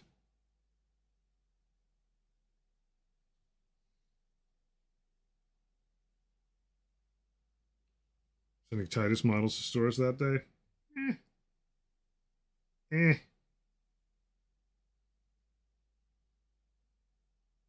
Eh.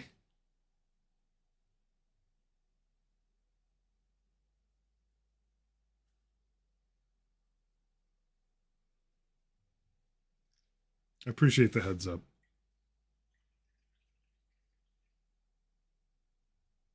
But Demetrian is like, I already got the rest of the box set. So I can get started with Hormagaunts at some point. I'll pour some more coffee here.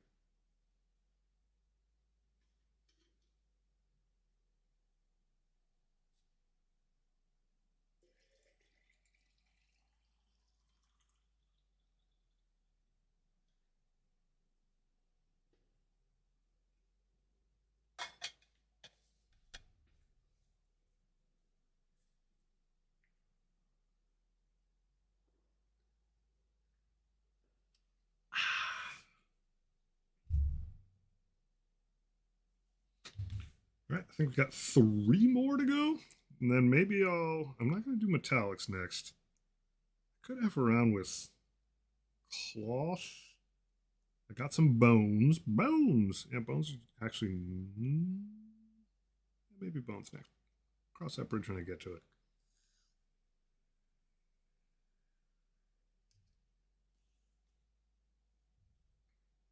Frankly, in the short term, I'm psyched to just have more Poxwalkers so I can play more Poxwalkers.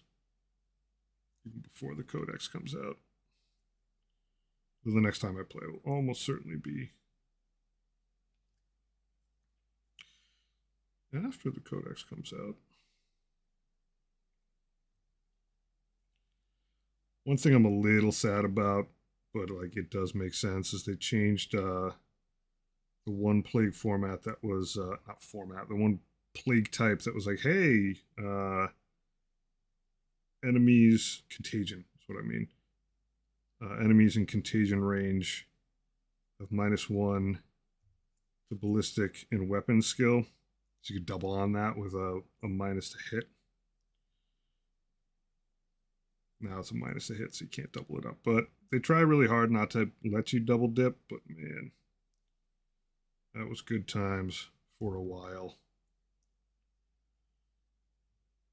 Get some guys in contagion range next to some Nurglings. Give them a -2 in melee. Like, that was delish, albeit maybe a little OP and unintended.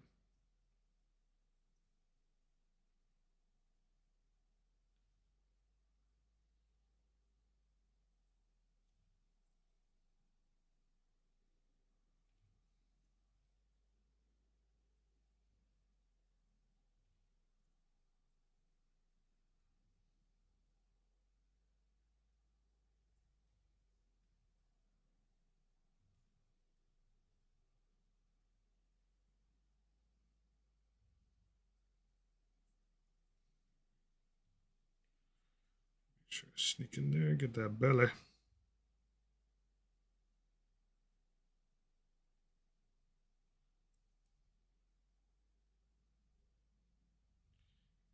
Any spots that have just pulled a little too much. This guy's probably ready to go. Yeah, looking good, bud. Looking good.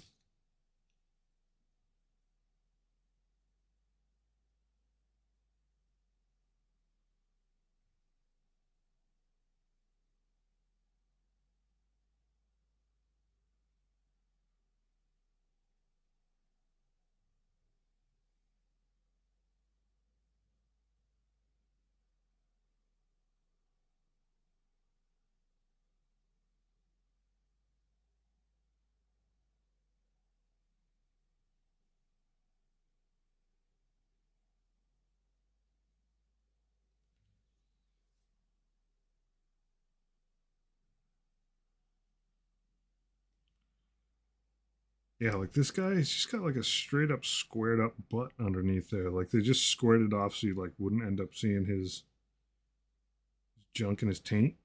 But it's super boxy under there. Weird. Not that you're gonna like spend that much time looking underneath a guy like that, but they flat out said like we are not modeling this, so don't even don't even use your imagination. It's just square.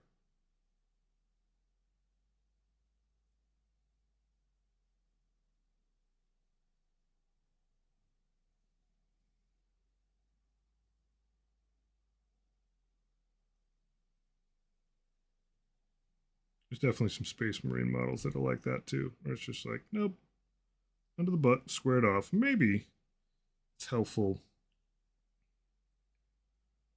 for the sprue in the model to be like that. I could see some like, well, if you can do it, you know, in terms of injection molding, maybe there's a benefit there to having some squared off bits as far as the pressure goes, but it's always weird to me. It's not the kind of taint we're trying to promote with Death Guard. I just I don't know the proper biological term for that section of the undercarriage. Like this guy. Yeah. So I don't know if you could see it really well. Yeah, I'll just zoom in. Why not? So this guy underneath.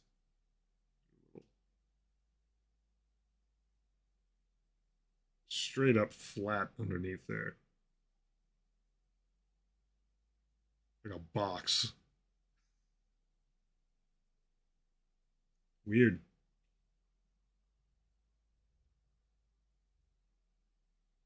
Oh, is there supposed to be something else underneath there?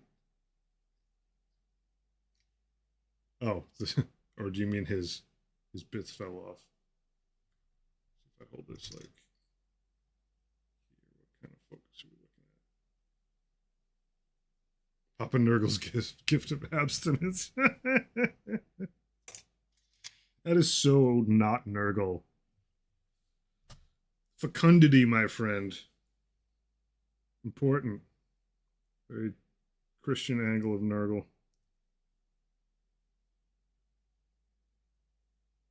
Just birds and bees 24/7.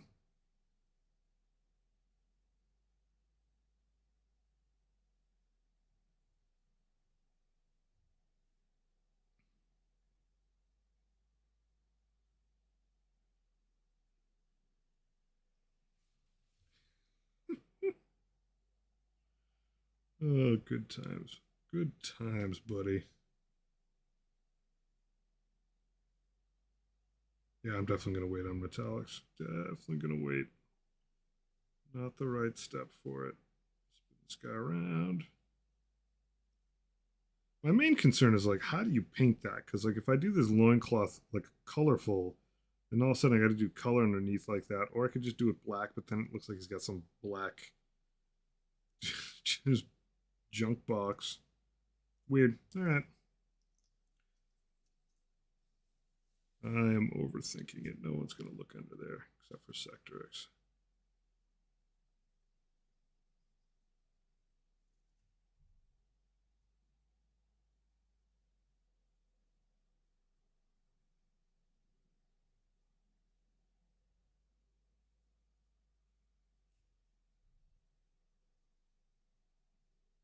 The guy's an animal, man.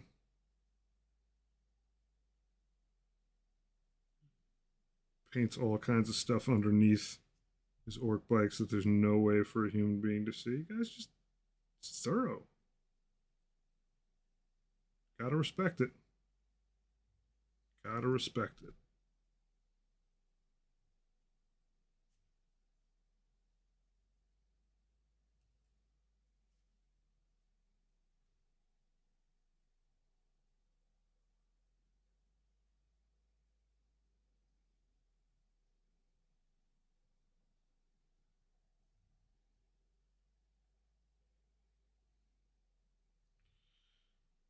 Just keep this stuff moving while it's a little damp.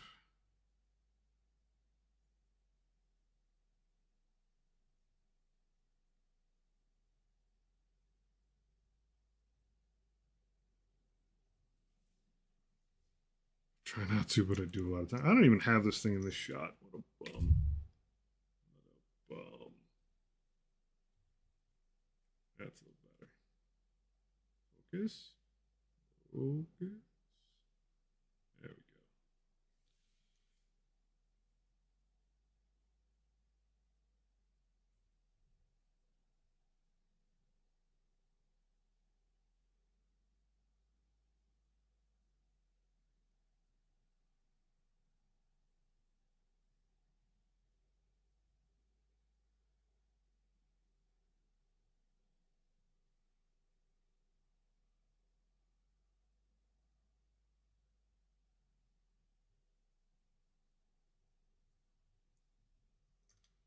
All right, that is 20 Poxwalkers skinned. It's a good time to clean this brush up. Probably want to work on something else. Well, obviously, it's still like a contrast paint thing. I should do more fleshy stuff.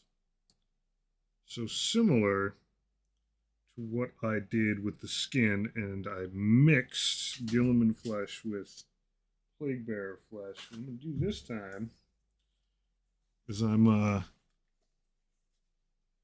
no skin variant tones. Huh.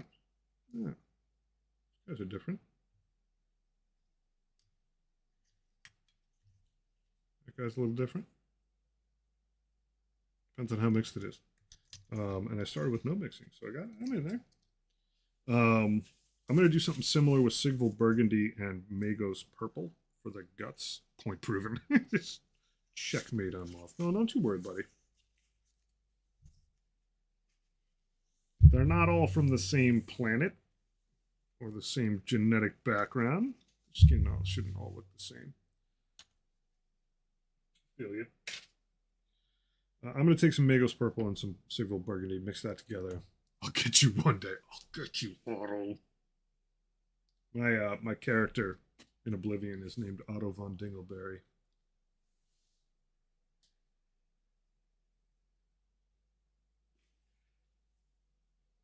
Moth, you get me pretty regularly. You catch me on shit all the time.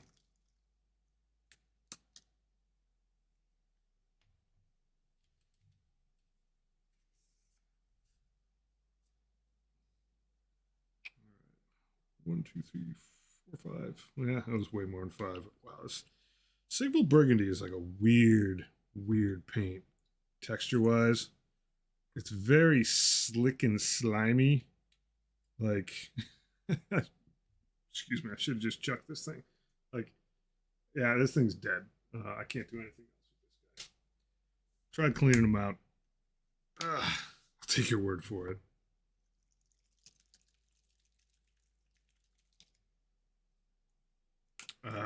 No. Despite being unemployed, I am not not that desperate. All right, good.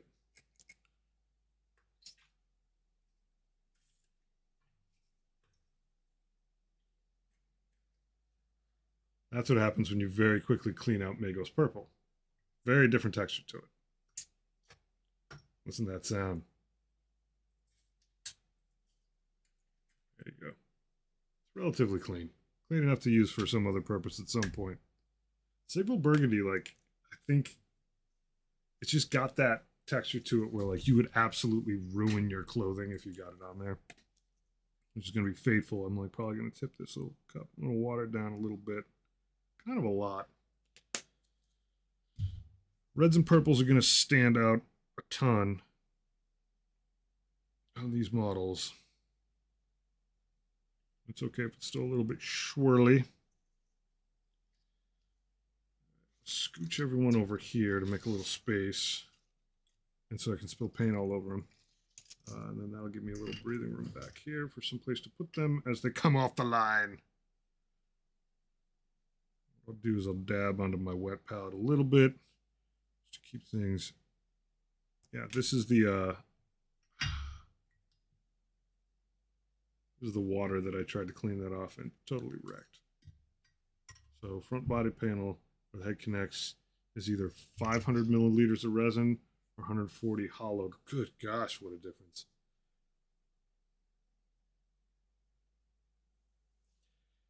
Dark Imperium is a very good box. A crazy good box.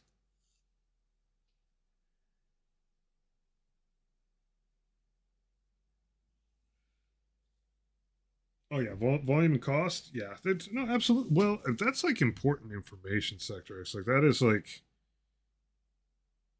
that is super importante.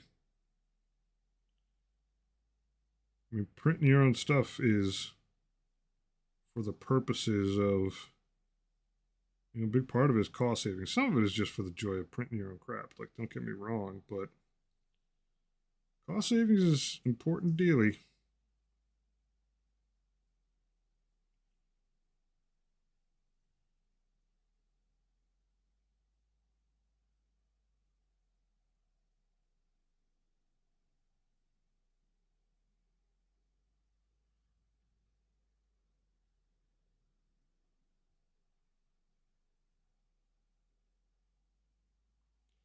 Oh, not on that horn.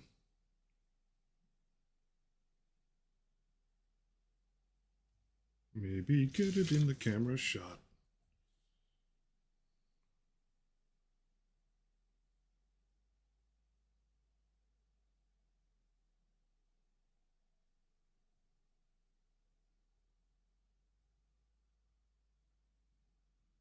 The phase where I got to start being careful again. I think this guy's whole shoulder is going to end up purple.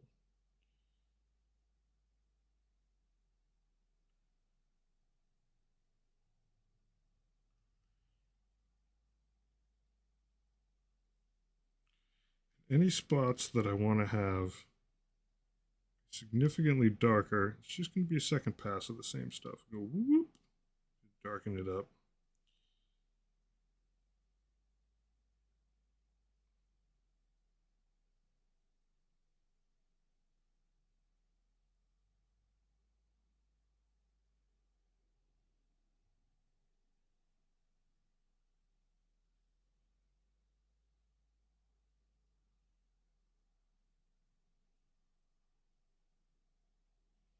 This whole hand is weird and tentacly. Tentacles. Just get a little bit of a blend in what I'll do. Just a second. No.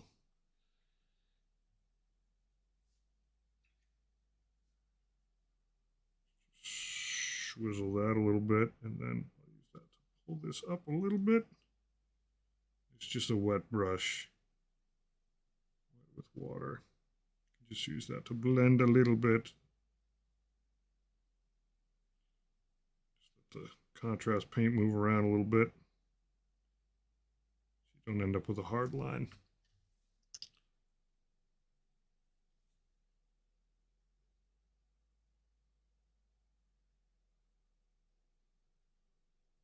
By minutes, Death Guard half. Oh, 450 plus Death Shroud. Oh, God. I read that as absolutely ruined my mouth the first time, but go back and check. That's pretty roughneck, man. That would have been a killer acquisition.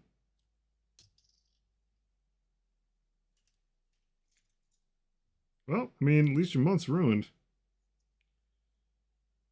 Call it a day. This guy doesn't really need much. Doesn't have too much guts sticking out. It's mostly boily. I will probably hit these guys with some gross stuff. Like oozing vomit at some point. Just little dabs around boils and stuff, so I'm not going to worry about that now. Don't have to. Do you have any guts sticking out, buddy? Nah, you're clean. Nope, got a tentacle. Tentacle spotted.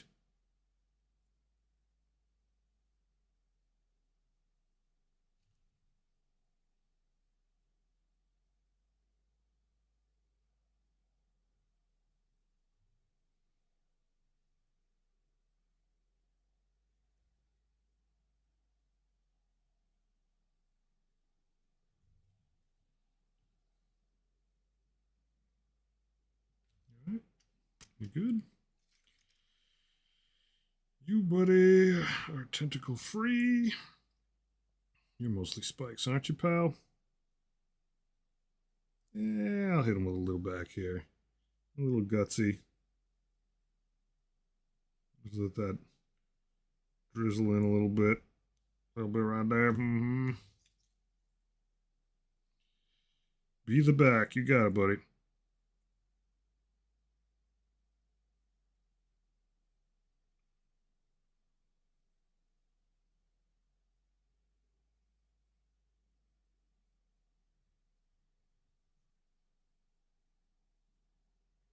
I'm realizing I should have gotten more tentacle on that, dude.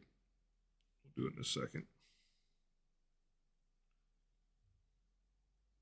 Just tighten up the tip on this brush a little bit while I sneak back here.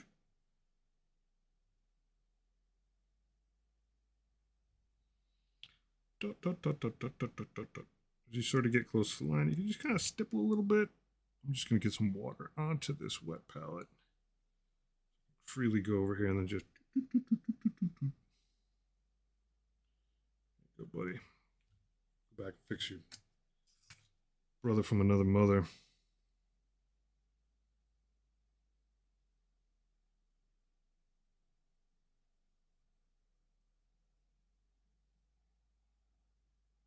back, grab some of this water.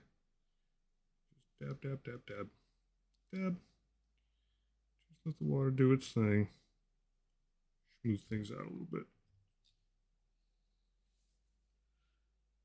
Just took a shower and feel so much better after work. It's covered in coolant. what a hell! nice to meet you. Covered in coolant. Yeah, you must be must be feeling a lot better. Welcome. There are some days, man, when that shower is like the absolute lifesaver.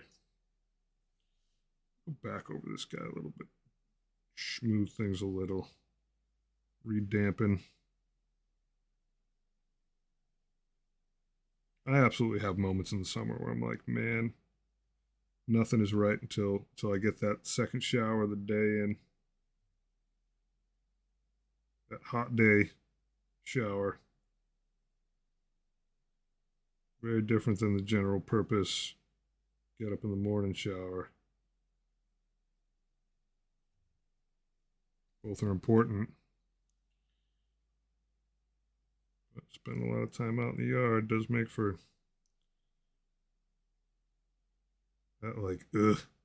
When I used to work at UPS sorting packages, I could not possibly go home and go to sleep without taking a shower. And it wasn't even necessarily, I mean, do sweat and all that, but you're covered in so much cardboard dust that you just kind of feel like paper mache. I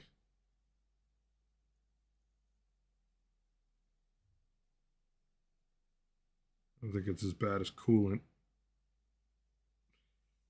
In fact, I'm pretty sure it's not.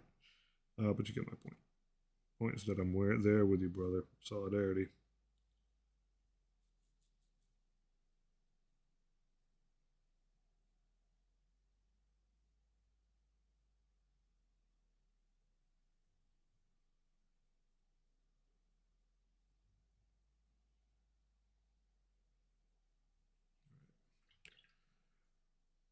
Water on here. Just a couple little dabs. So you don't get a very obtuse line. You get a little bit of a shady transition. All right, this guy is like mad shoulder tentacles, so let's get that going.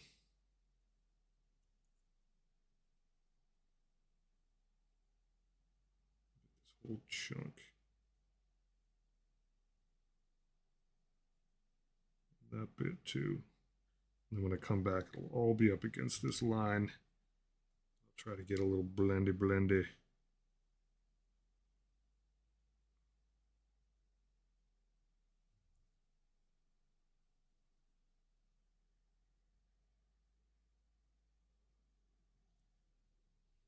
Like, you do want to make it look like it's tentacles sprouting out of something that is not tentacles, but at the same time, you don't want it to look like a paint line.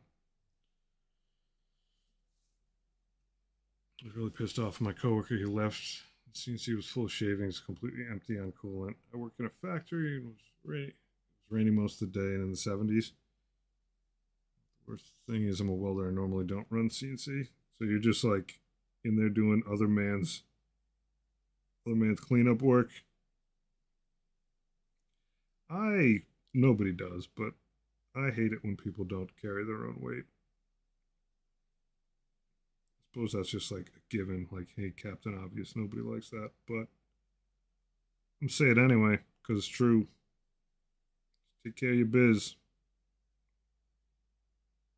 I used to work in restaurants, like, just be people who every once in a while, or pretty regularly, like wouldn't clean up their station when they're done with a shift. Like, oh, I gotta go. Like, sorry, man. I'm like, yo, man, I might come in here on a day that I'm not working and mess your station up right before you work. See how you like it.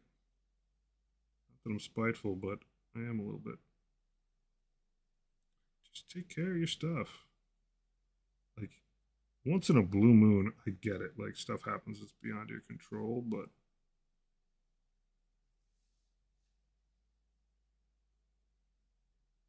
as soon as you pull that crap twice without a good reason, I'm like, come on, y'all.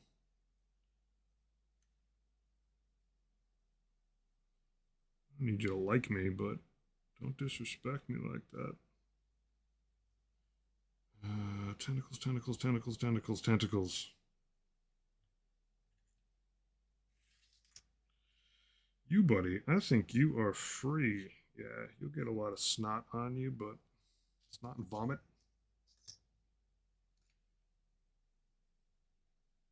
Likewise. This guy's got mad guts, though. Jack the Stripper. This whole innards cavernous business. Blort. Guts, guts, guts. And he's got a tentacle coming out of that coat pocket.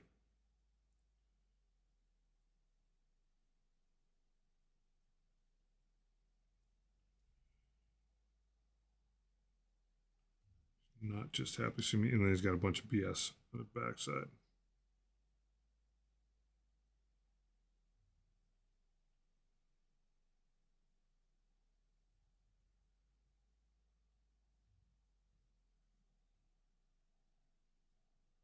That I'm going to leave alone. This, I'm going to gross up.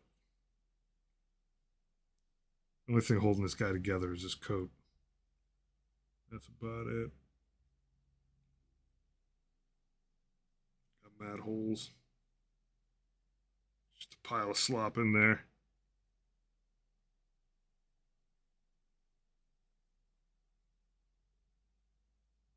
Yeah, screw it, I'll get in there. Tentacle, tentacle, tentacle, stop. Yep, just make sure you get all the way around it. There we go. Oh, don't mind working in different areas. It's a nice change of pace, but they just left me with so much stuff. Yeah. Indirect will be so high. Now I have to explain that in a low rate. You're starting to get into language I don't understand. Feel free to elucidate. Say my indirect will be so high. I don't know what you mean.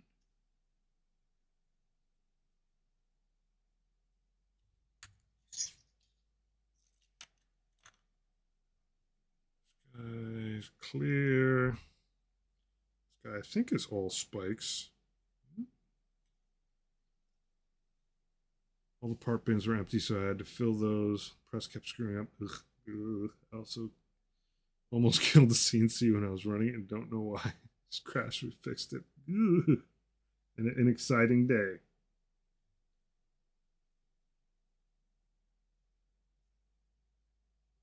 Well, it's a good day to be done with, man.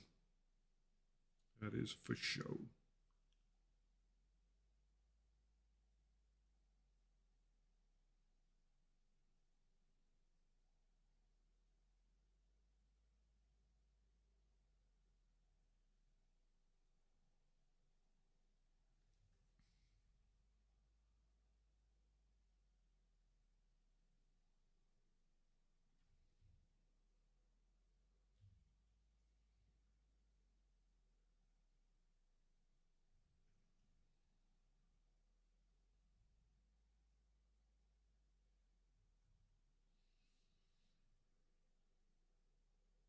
How many parts per hour? All right.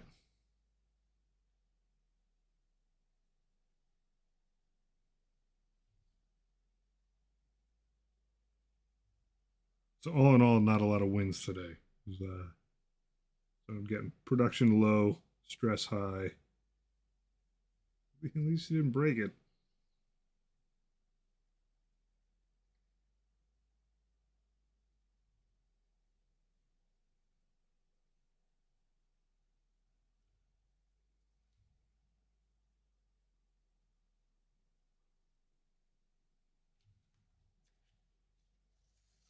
Dude, go ahead and vent, man. There's nothing but human beings here. We vent. No problem, man. I'm happy to hear it. I mean, wasn't my day. But no, I don't mind venting at all. Venting is like one of the most important human activities we have.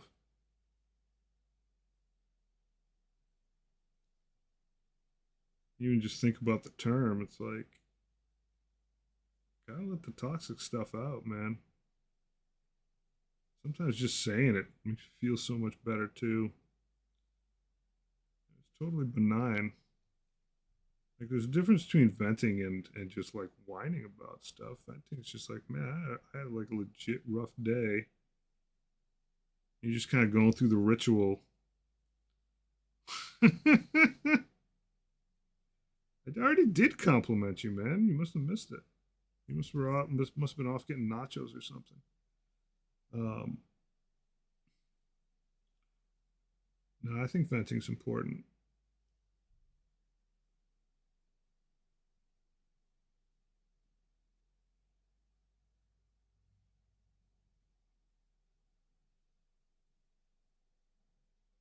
No one redeems my happiness. It's because everybody already knows how happy you are, buddy.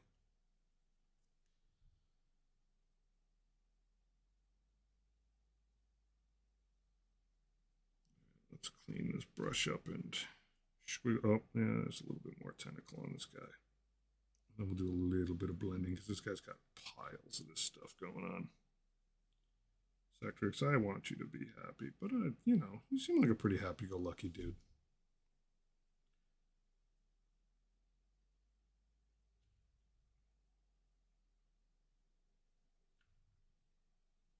I think it's because I've been streaming less Sectrix that people aren't accumulating as many points as rapidly. And the price inflation of my crap makes people gun shy, hold on to their points a little more tightly. That's what I think's going on. I mean, I guess makes sense. Makes perfect sense. Inflationary commerce situation.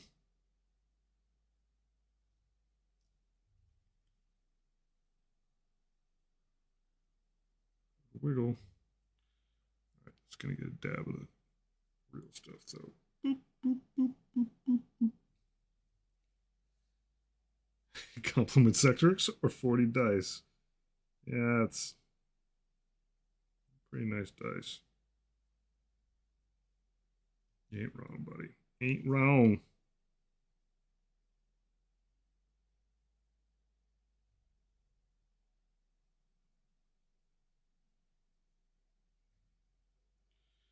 Around, looking around, looking around. Good enough for rock and roll. This lad. Good. Right into an ad.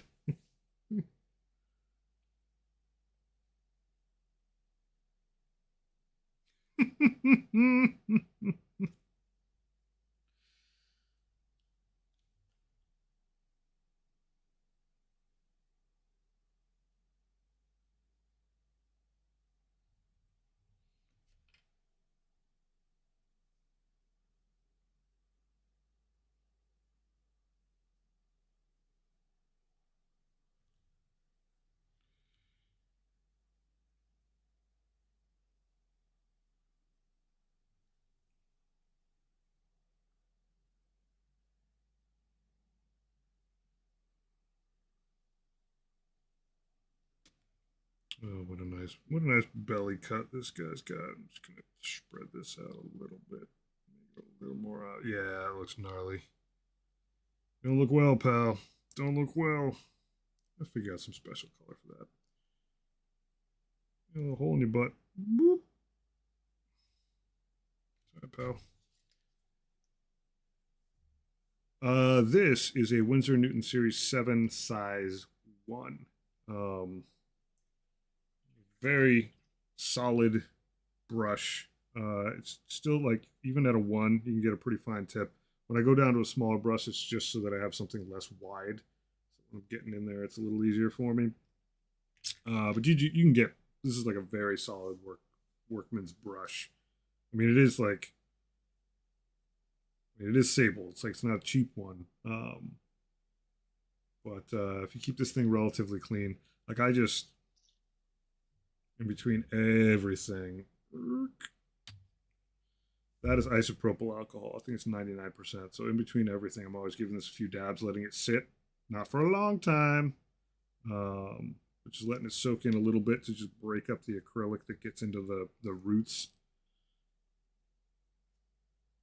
If you take care of it while you're painting with it, it's pretty good. I don't use metallics on it because there's like a lot of that, whatever it is, not mica, whatever that stuff, that little particles and whatever. I don't use it for washes much, but for standard acrylic paints and even some amount of contrast paint like I'm doing tonight, it's really solid. This is contrast paint, it's not wash. And I have that thing over there.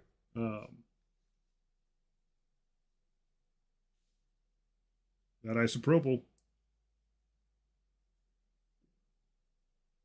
Same problem. Well, not exactly. So I have found that contrast paint does not sneak up the brush as rapidly as wash does. Contrast paint is like thick enough where if you're trying to work with just the last 50% of the brush, you can more effectively do that than you can with a wash. Wash goes straight up into the ferrule, the base, too fast for me to handle it with isopropyl. At least with like how I paint. Yeah, you if you're thinning it, you probably would want to avoid this. There are some applications of contrast paint that I won't use this brush on. Um, yeah, if it's sneaking up on you. But that said, like if you're keeping a dish of isopropyl on hand, I just know that like I can sort of get in a zone where I'll forget to rinse the thing a bit. Um, but it's in like this brush is in extraordinarily good shape, and I bought this. Gotta be a year ago, maybe 8-10 months. Like, and it's just fine. It's always sitting next to me, and getting used. Um, but I do like. I'll probably get a one size now that I've used this. I have several Winsor Newton just synthetic series 233, and this for metallics, for inks, for waxes. Um, I'll definitely use for washes. So the other thing is for washes I tend to use something bigger. Yeah, absolutely. Recommend away. For washes, I tend to use something big like this, which is like a size 3, just because it'll soak up a bunch and get in there. Yeah, dude, you know I love recommendations.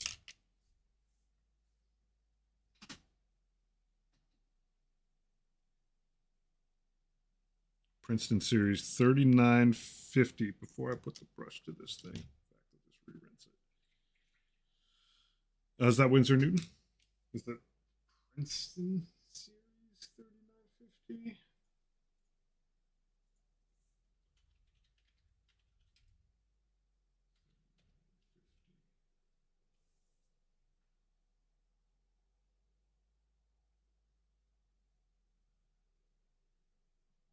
Velvet Touch?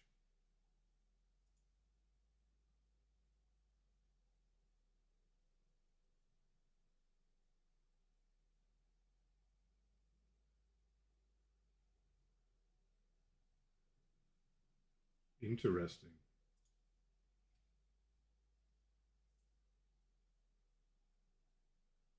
Get down.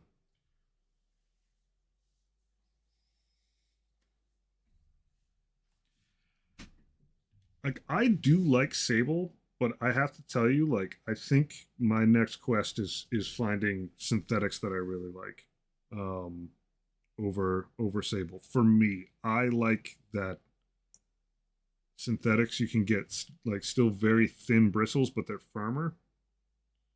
Um, there's some stuff that like I'll always use a hair brush for, But there's a lot of cases where like I just wish the bristles were a bit firmer and like a little bit more forgiving in terms of, you know, cleanliness being next to godliness.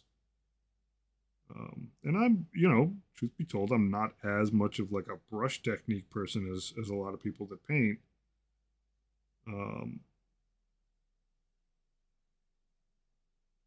but the, you know, the Winsor & Newton Series 7 #1 brush is like a very, very solid workhorse, use it a lot brush. I have a 000 as well for when I have to reach in somewhere and dab something like eye slits or even just like something that's in between there where it's just too much of a pain for me to get in there without bumping the side of the brush on something. Just has one more. If you want firms, you might like the Vinci brushes. Haven't tried, but hear good things. Exactly that. Okay, I might be able to get down with that. It's worth a try. Same search. I would like to find a decent brush to replace some of my older ones. I'm destroying them. Yes, the terrain is absolutely brutal. I always also make sure that I've got like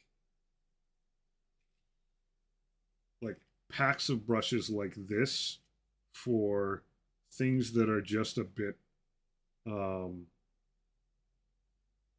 unsavory. Things that are going to be rough.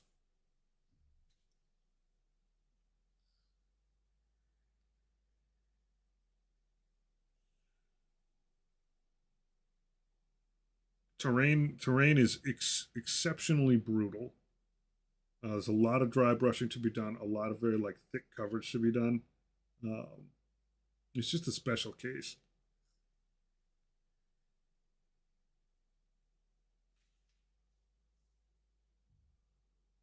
Ain't nothing like it. All right, so I think got my first. No, there's a little more tentacle on this guy's head, of course. Every time I think I'm done, they keep pulling me back. Spin this guy around a little bit, see if I missed anything. But I think I'm mostly done with like tentacles and his hand, of course. His hand's right there. It's all tentacly. But after this, I think I'll probably be done with this pass, and maybe I'll start looking at something like clothing. Clothing? Yeah, his guts in there too.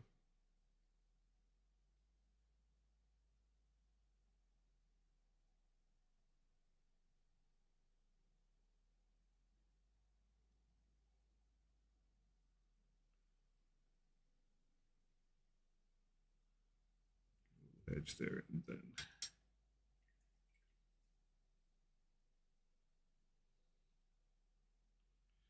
I think it's fun to have old beater brushes where like it's their swan song. You know this is the last thing you're using them on. Things like basing and stuff like that, where it's like, well, you know, it's not a shit brush. I'm gonna do bones next. Um, it's in no way, shape, or form a shit brush, but it's far past its prime. And so, like at its core, it's good. You know, it's got its utility, it's got its quality, but it's just like it's seen too much. So you just send it off with like send it off on a one-way mission. All right, clean this thing out first.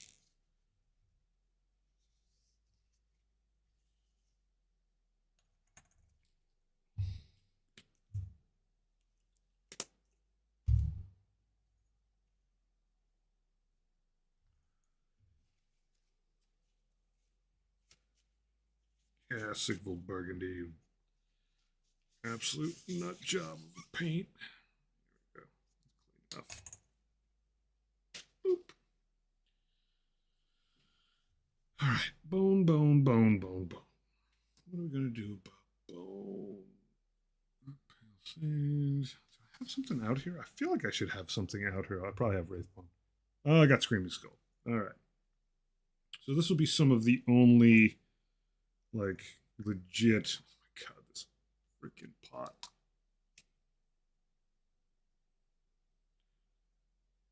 Salama mission in BattleTech.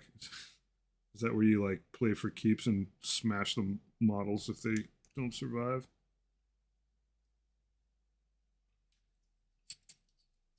Is that an infamous mission? God, this thing this is like I'm begging for trouble doing this right now. Oh, no, I got it. It peeled out. Sweet. Look at that. Delicious, delicious paint. Now I can throw this thing on the shaker. I think. Semi closes. Salami unit is generally an infantry unit made of old or dying clan war. Ah, I see. Yeah. So the true proper send off. Yeah, it's good to treat your brushes that way. Give them the respect of a warrior's death. Give this a little bit more shaky.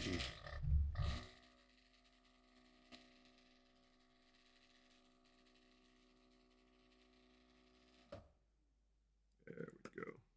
Yeah. All right, bones. These guys get a lot of spiky bits all over the place, and I don't need to like go super crazy with this, but like at least some amount of treatment on them so that it stands out. Hey, what's up, Taxi? Good to see you. Start by just getting some of this out onto the wet palette. Close this thing back up. I shouldn't need a ton of it. There are a lot of spikes, but they're not very massive. What I think the model of the month is going to be, I have no idea.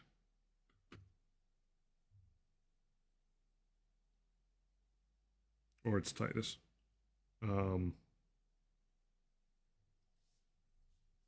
No idea. I didn't see any of the teaser stuff around it. I don't know if they showed any of those like images of it, silhouettes or whatever. Been oblivious. Little dab of water in here. Oh, that's tasty. I need a paper towel.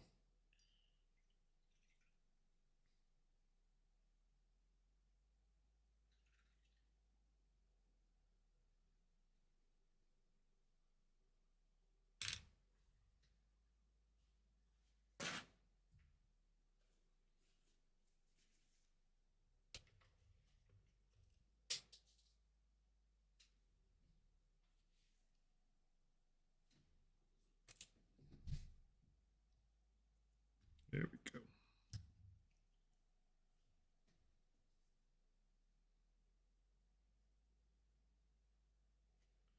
Can always use a little more noise.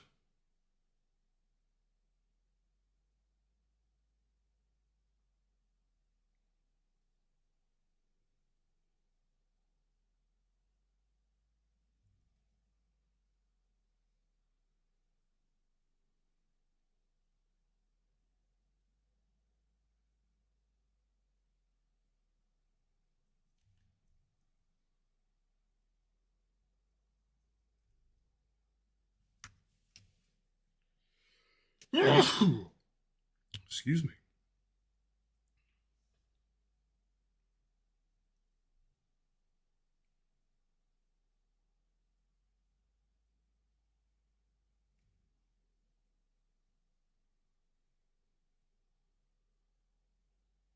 Just trying to get to like a little bit more of a cream color on these guys. Bone color, I guess, probably the right term. No surprise there. I am trying to keep some of that like low stain from the Gillimany stuff on the base. Still, I don't know how I'll avoid. I don't think I will avoid hitting them with some sepia, but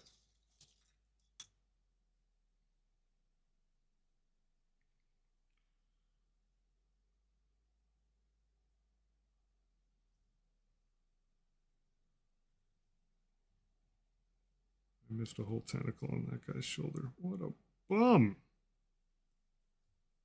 What a bum! It's a good thing I still got some of this stuff on the wet palette. Zoink! Clean as a whistle.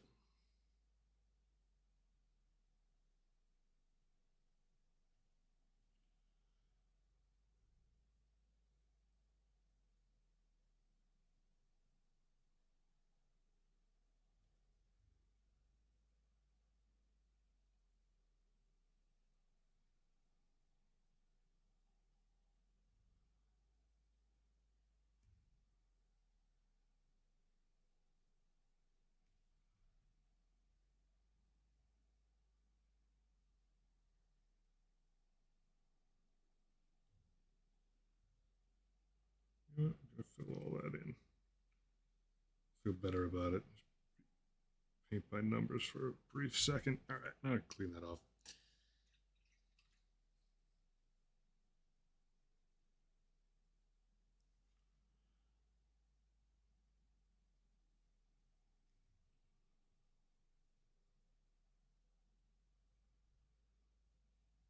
Cover up some of my mistakes. Cover my sins up. One of my favorite, and by favorite I mean not so favorite part about Poxwalkers is how like readily they all stick together when they're near each other because they're all just covered in like weapons stuck out, spikes stuck out. They're just begging for trouble.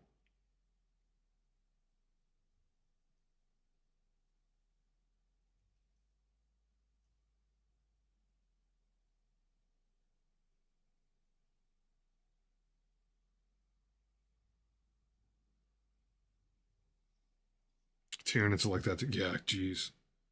Woof. I can only imagine all those barbed hook appendages just hugging it out constantly.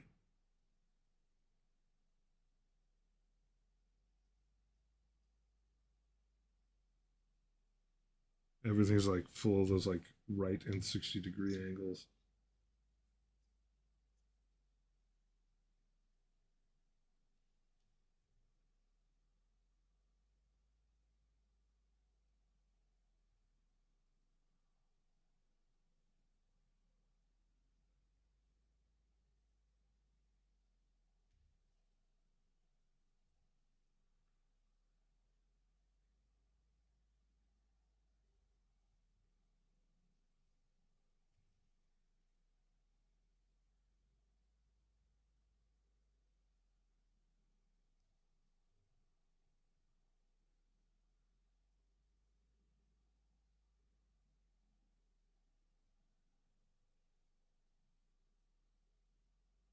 Temptation to overdo the effort on these is like super high. Put a group of gargoyles together and you go through and you go for one. Yeah. Definitely how these guys go. I mean, thankfully, Poxwalkers die so readily that you almost never need to pick one up.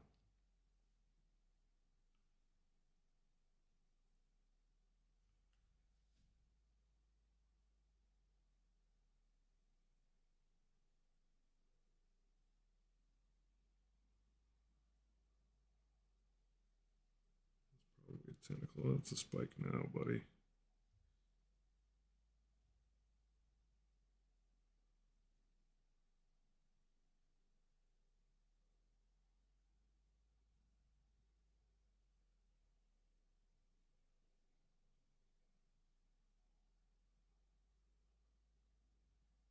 that a tentacle too? You son of a geezer.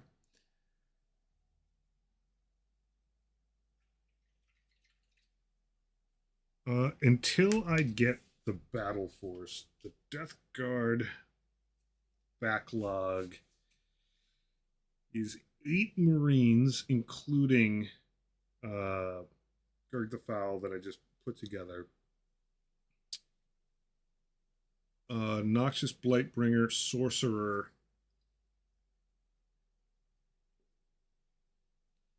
I'm counting a Beast of Nurgle because he is going to fit into one detachment. Let's see, 2050. Another 100 Poxwalkers.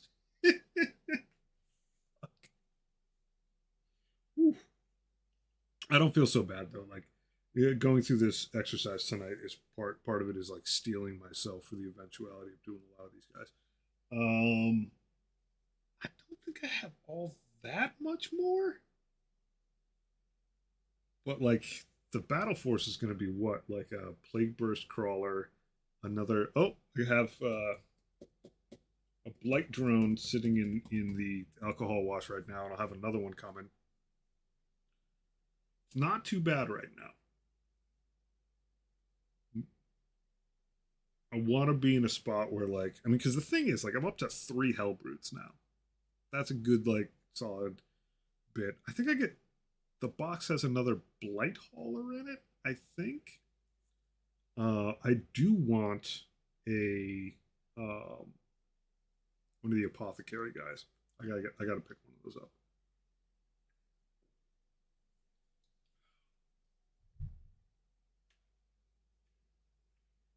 But right now, pretty good shape. It's basically the big boy box, a couple leaders, and roughly 7 plague marines.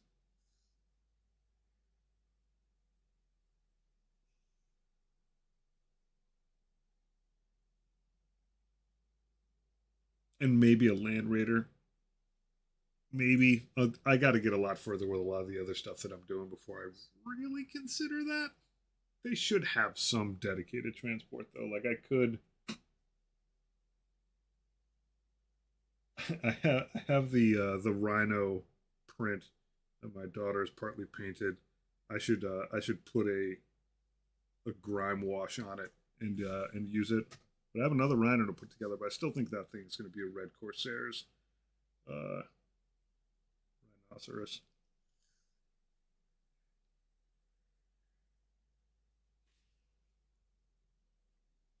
I feel like at some point I should pick up one of those weird things. What are they called? Defilers? Those like 4 or 6 legged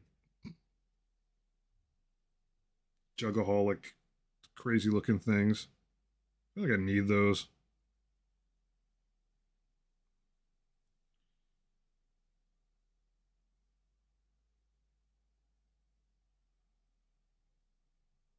My friend are tentacles. Technically. So I'm going to tentacle you up.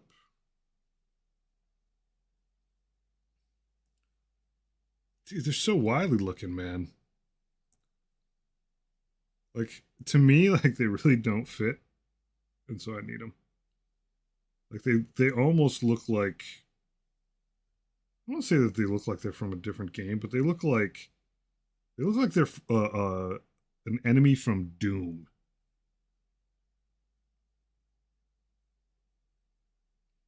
I'm like, I want to put that on the table every once in a while. I do, but that's way off.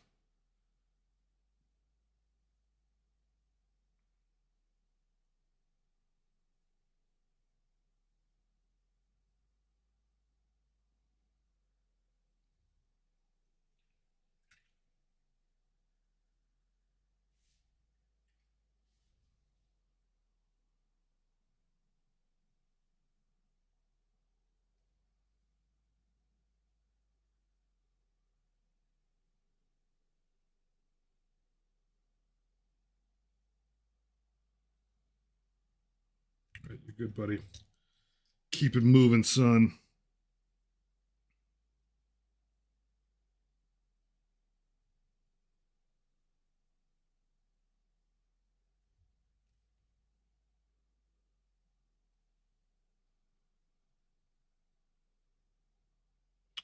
Should I hit all the maggots with this while I'm in this pass?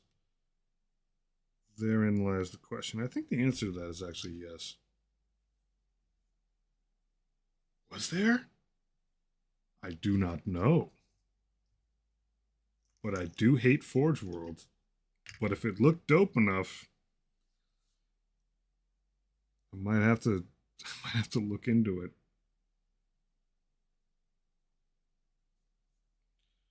Oh, the maggot search.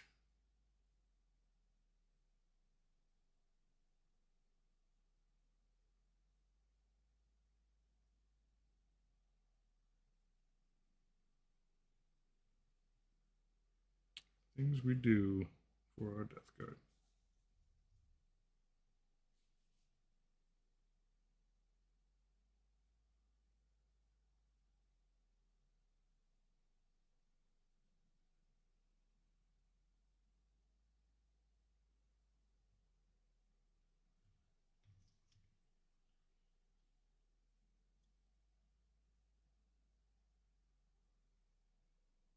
Freaking Forge World, man.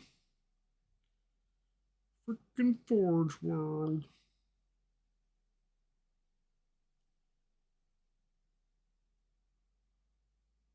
Can only imagine working on Forge World stuff that's scaled up is like. I don't imagine I'll enjoy it.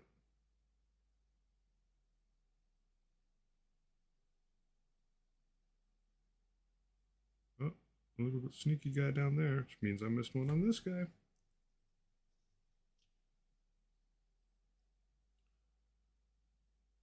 Had to stop for ye holy toilet paper at the Walmart.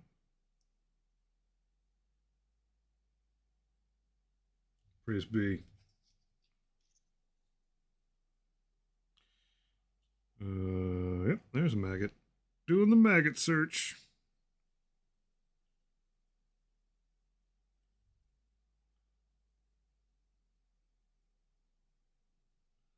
You know what I also want? I want brushes with thicker handles. I really don't like. I have long fingers.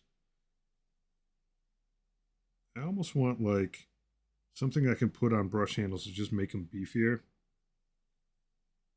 I don't know why they're so tiny. Like it cramps my gargantuan, silly hands significantly to have to work with something that is like so thin. It's my gripe.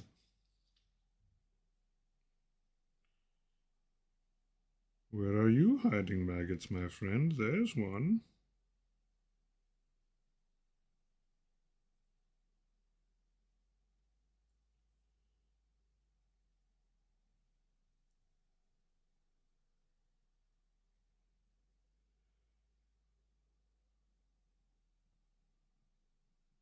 That's it, though.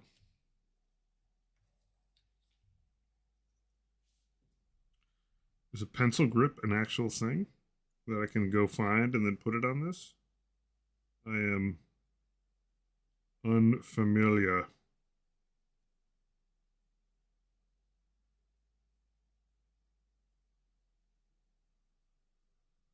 I would definitely check that out.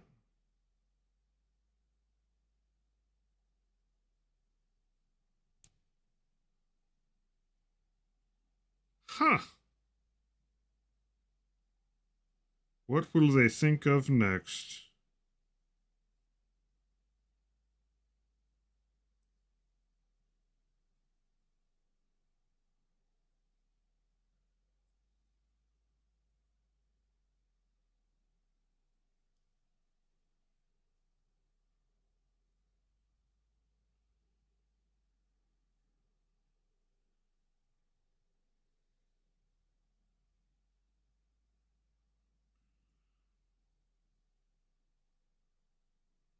Maggots, maggots, maggots, maggots. Here's a maggot.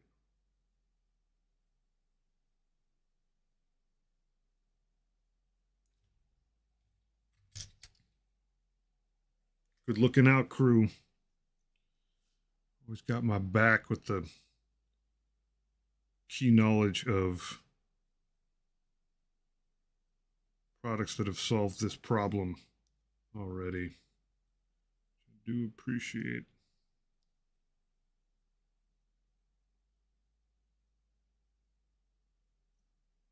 There we go. There's a little one.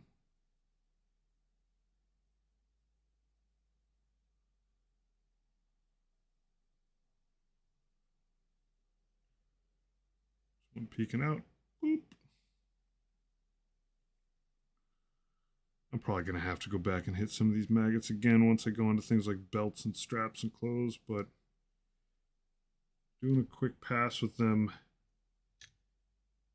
already good because it'll make them stand out a little bit more by the time I get to that point in time.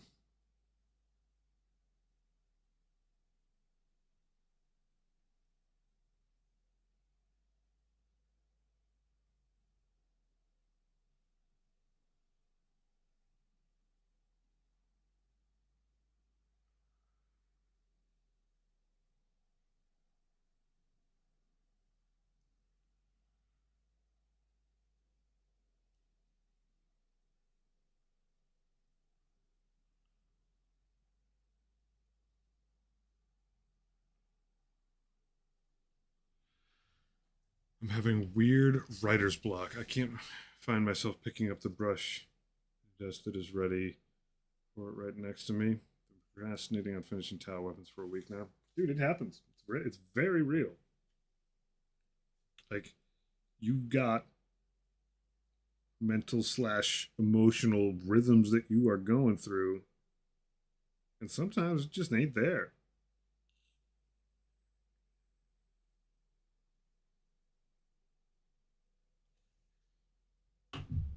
And a lot of stuff can kind of throw you off your game. Just put you in a spot where it's like, not sure I want to do this tonight. Certainly been there, man.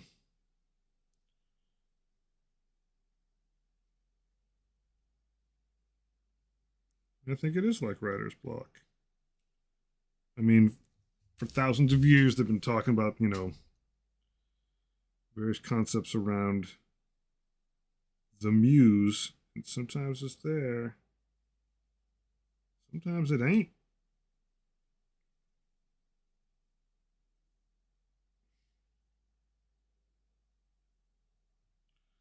Sometimes you just want to play Oblivion all night.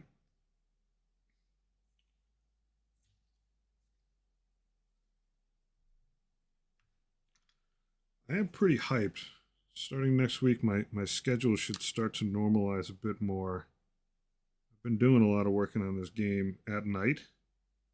Made sense. Next week, I think I'm pretty much just going to 9 to 5 it. Curriculum development stuff that I've been doing for local colleges, I think, coming to near a close, or at the very least, it's like things are going into review, so not as intensive during the day. So I don't have to sort of hold off on working on my game stuff till nighttime. I have a friend who's joining me making that game full time. So, speaking of finding the time and painting, that should equate to, in theory, more painting time at night, along with more time for other things at night too. But more consistently being able to, finish work at 5 o'clock, call it a day, make dinner, hang out with the fam, and like actively have not only the desire to, but the not other stuff to do at night. Be very welcome. You so silly, little man. You so silly.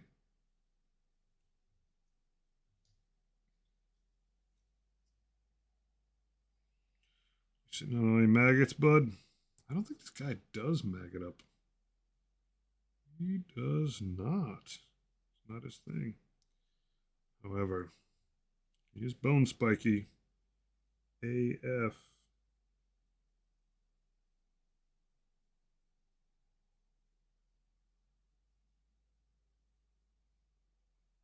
Just a few coats on here to bring that stuff up.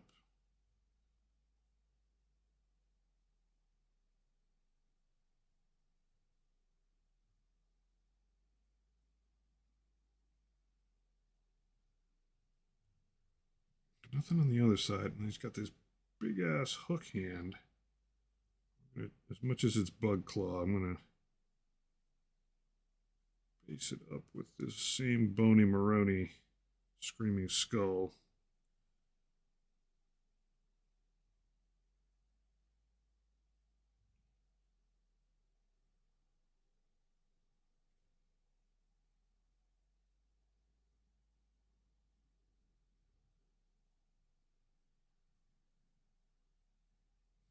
Ugh, woof. Bucket of JB Weld. Start looking at what's going on. That stuff is great though. What's that stuff in the blue and red package? Is that what you use on resin?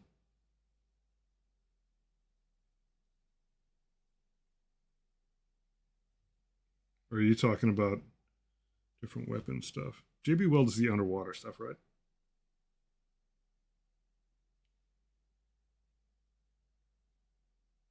Or am I thinking of the wrong thing?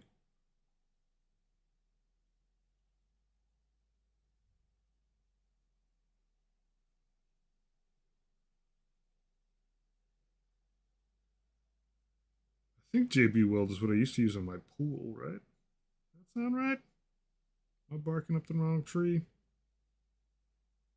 Do the structure and weight. I don't want to pin the model. JB Weld is my plan go to. Ah, interesting. It does make good sense.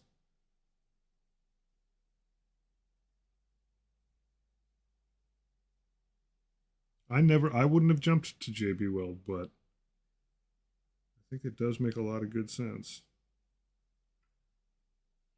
No, this is not bone up here, but I want its base to be a little different than the graininess under the skin. So we're just going to give it a little love.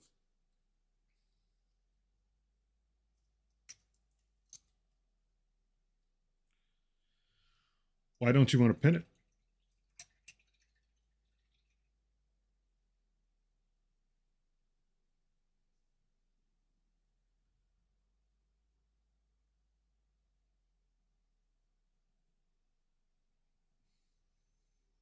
You're worried it's just not going to hold?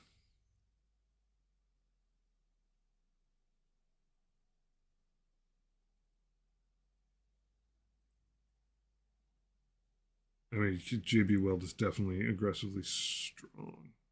That is faux show.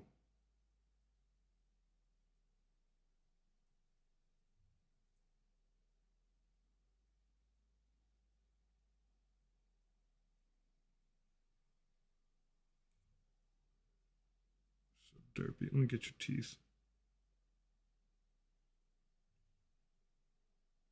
Smiley boy. Oh, now begs the question: Should I? No, I'm not even going to do the teeth right now.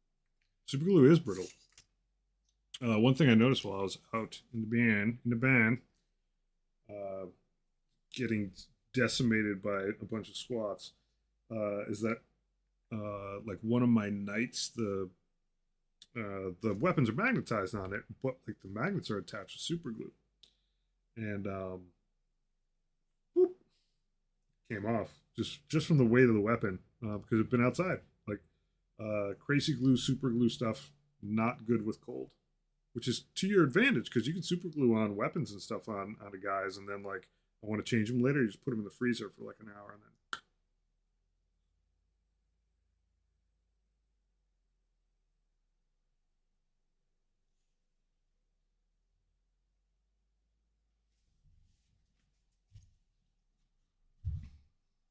But the result of me leaving my stuff out in the barn all winter is that a lot of the magnets were just like, how about no?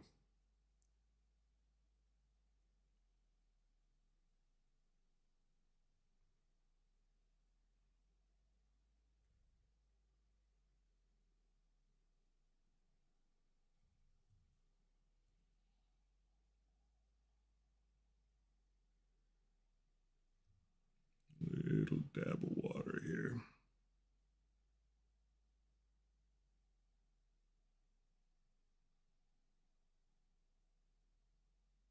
Just to wet the brush a little bit. Yeah, get things flowing again.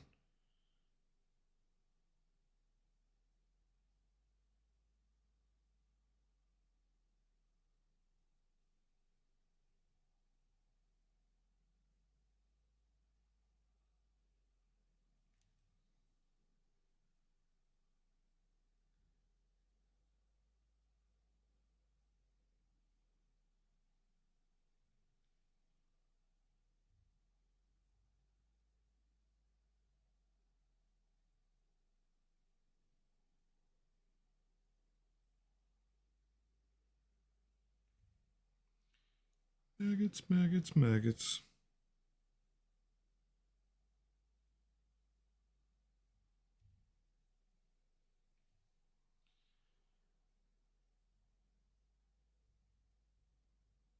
There's no opportunity, nor do I want to put. Yeah. And the nice thing is, like, you should be able to test the JB Weld out in some way that's relatively safe, even if you just like stand some stuff up on top of some soft foam, or at least give it a gymnastics pad of some sort underneath it, and just like set it up the way you want to set it up, and leave it out there for 3 days. See if it holds, but just like make sure you take a picture of it. And then you can sort of compare a couple days later. Like if it's still holding, then you're good. You should be able to test it. Test your method first, just to make sure you're safe.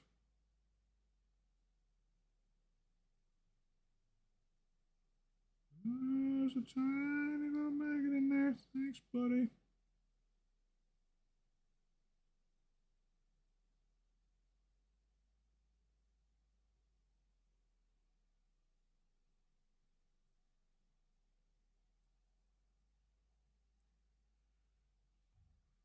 Yeah, for sure. I would definitely run some safety tests on it. Last thing you want in something that size is falling down on a table or something like that.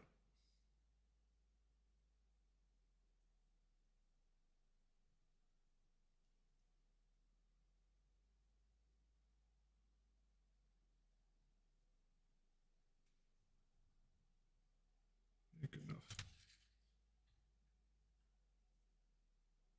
Good enough. This guy, plenty of spikes. Plenty. And some little ones too that I gotta be a little wary of because they gotta get a little bit shiny.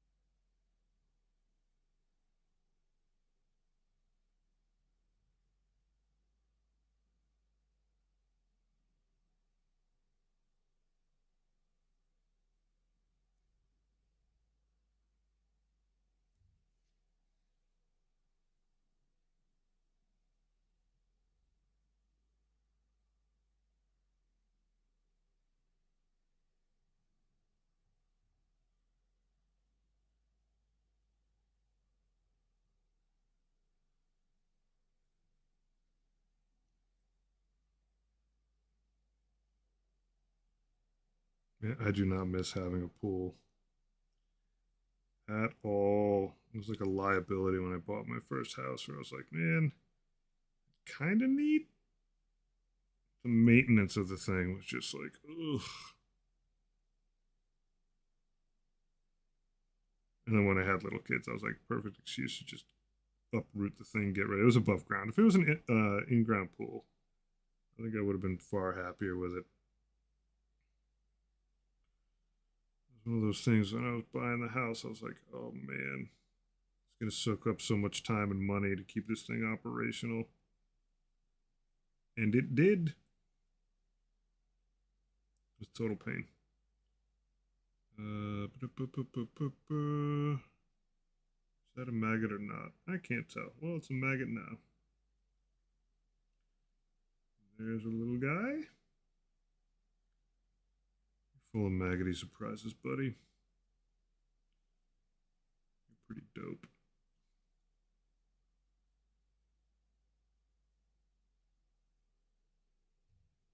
More paint.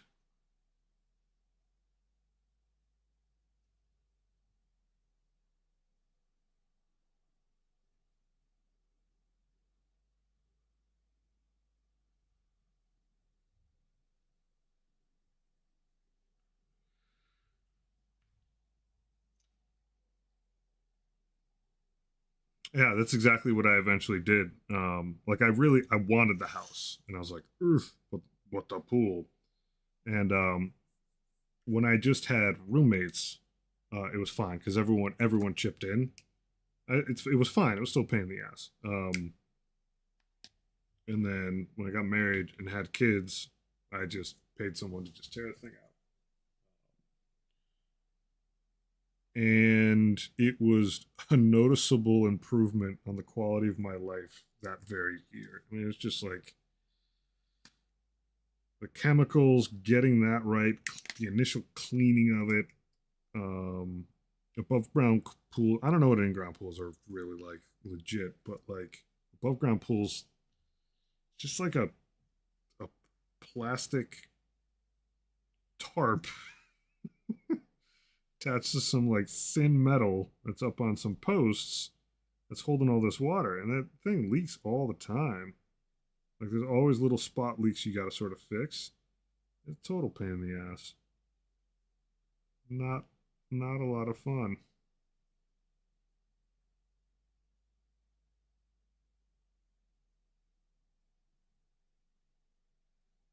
So I paid some dude to rip it out, and then it was like, man, I had more yard for the kids to play in. I mean, I still had a hot tub. Hot tub's worth it. That I legit miss. It did not come along for the ride. When your bones are freaking tired and you could just flip open the top on a hot tub and soak, that's good. And it's so much less water that it's like way easier to regulate the chemicals in it sanely.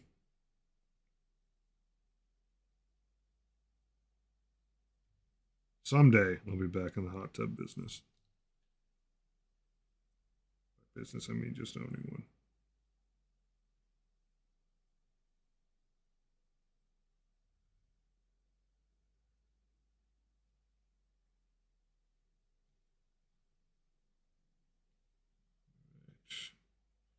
You hiding any more maggots? That might be a maggot underneath there. Who knows? It is now.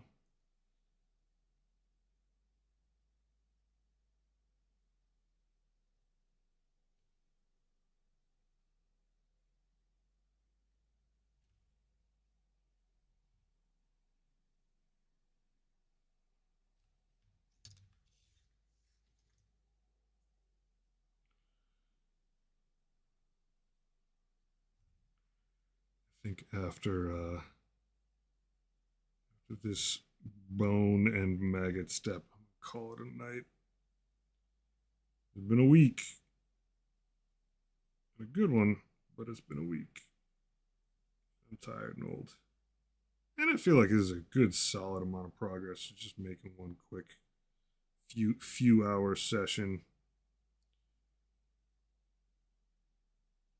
Honestly, I'm looking at like clothing and metallics. Not a crazy amount of additional steps.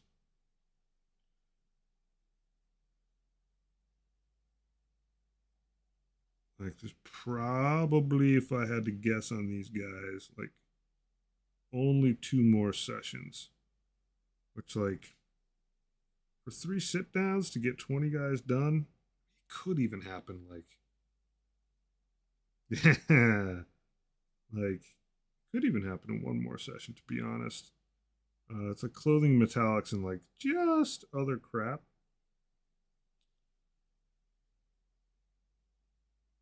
It's not too shabby. Good journeyman work.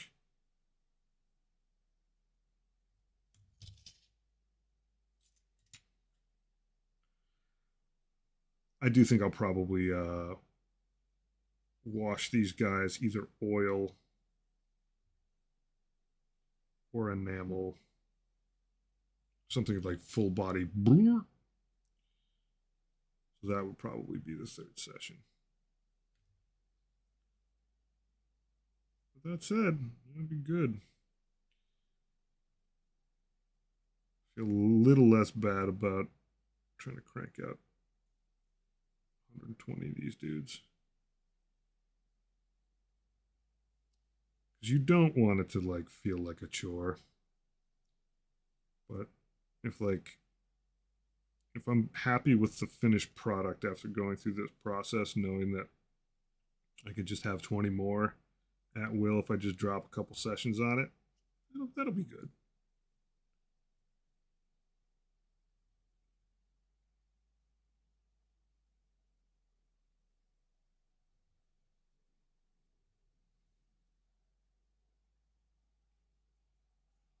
All right, the maggot search. Oh, you got one on your crotch, buddy.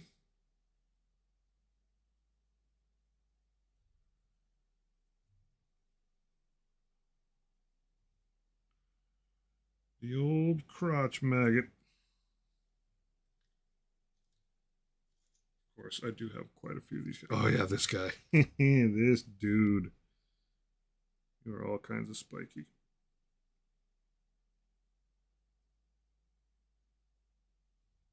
Get some paint on this MFer.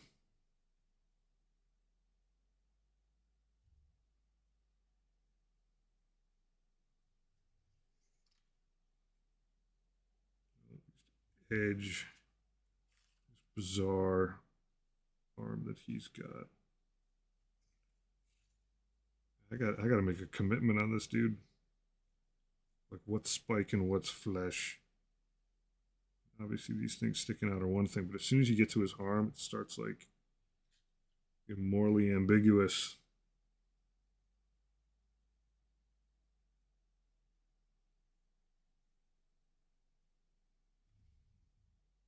It's a cool model. Who knows? Maybe he's part tree. It's bark. Those are splinters. Maybe that is what it's supposed to be. It does look tree-like. It's tough for me to get motivated. I have a Hellbrute that's almost done. Don't want to do the wires. Eyeball sacks.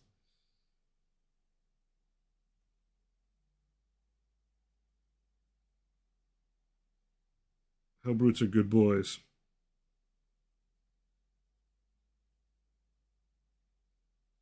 I mean, if you're thinking about like, doing good work, you want to do it when you're happy to do it. Like unless you are doing this for pay. I know we all want to make progress, but it's far better to make progress when like your head and spirit are in the right place and you're gonna enjoy it. If you're like, ugh, I can't get motivated to do this, maybe you shouldn't be motivated to do it right now. Maybe you should just kind of just let it ride for a little bit. Give yourself a little breathing room.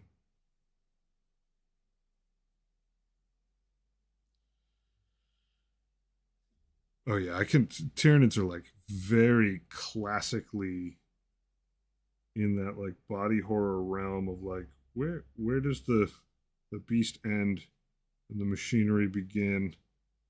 And I genuinely love that aesthetic, but it is hard to work with. It's got its own set of challenges, and like Death Guard is just like things growing out of things, bionically attached to other things. Like demon engines are just like, is that a carapace or a chassis? And where does it end up meeting up with this bag of flesh? But all those models, like when you get them done, they just look awesome.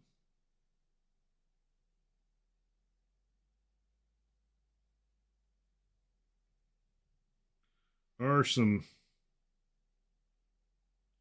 Oh, I found a maggot. Ha ha.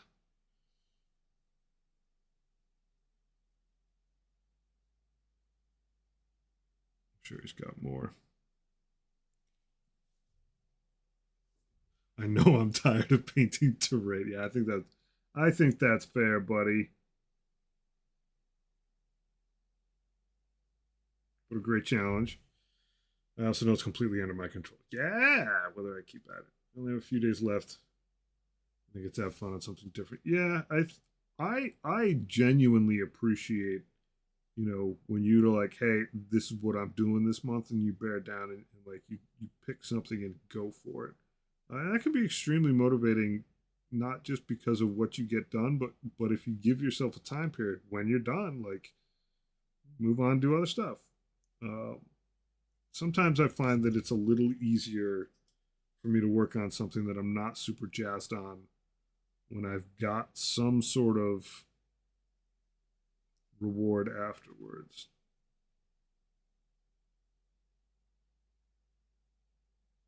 Dessert, if you will. Even when it's just like self-inflicted. Not the worst motivator.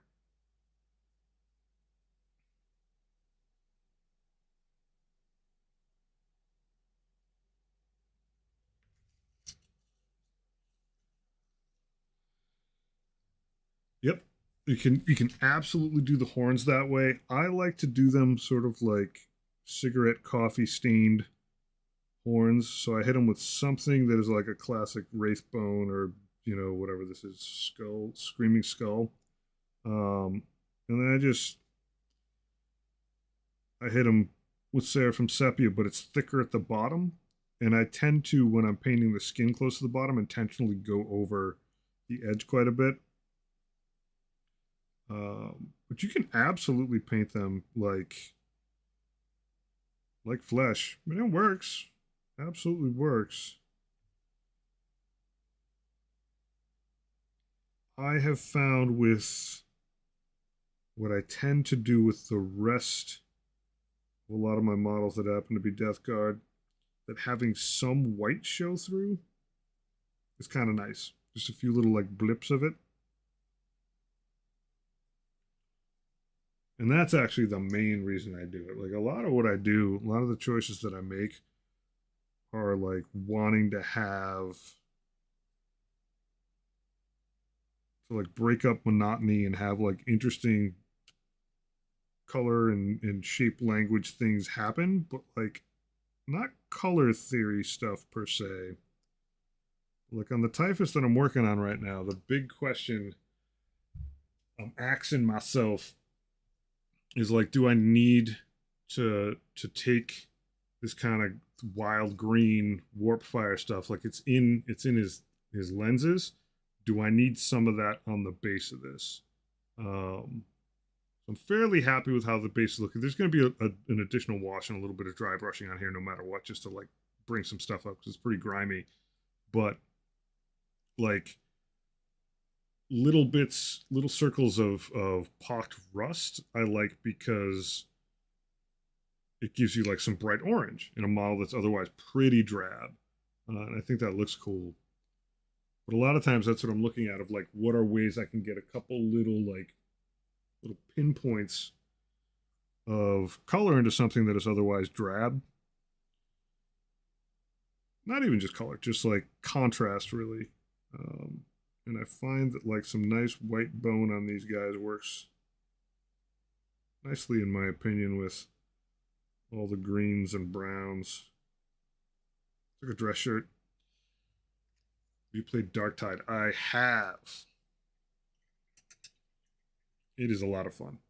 I played it a lot when it came out. Oh my god, it was so slow. It was so slow. Um, Spent so much time reading 40k quotes on the loading screen.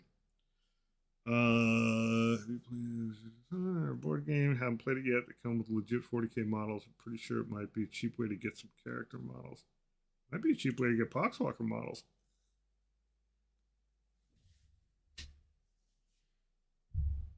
You know what? You posit a very interesting question. I picked up the Space Marine board game because a buddy of mine wanted the Titus models before you could get it anywhere else. A buddy of mine in the UK, and I was like, "Well, I'm going to get some nids out of it." And it was a super good buy.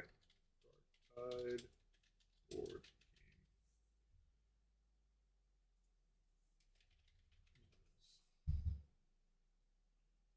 images. What is the list of models that you get? I don't want the review. Board game model list.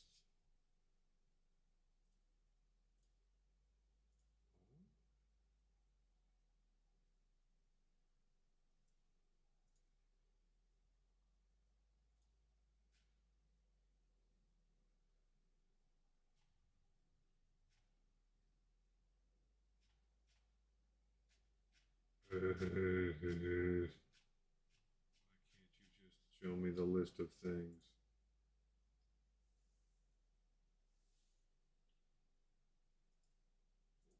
Characters. Maybe Goonhammer's review is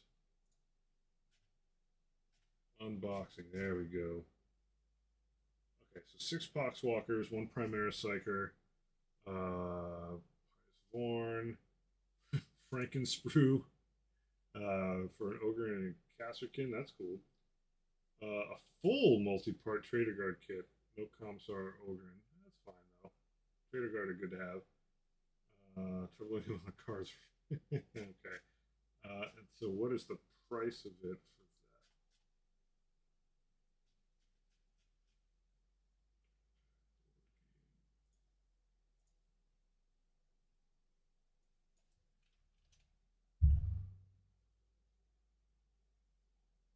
that? 75 bucks ain't too bad. Seeing like 75, 78 on eBay, 78 on Walmart. That's not bad at all.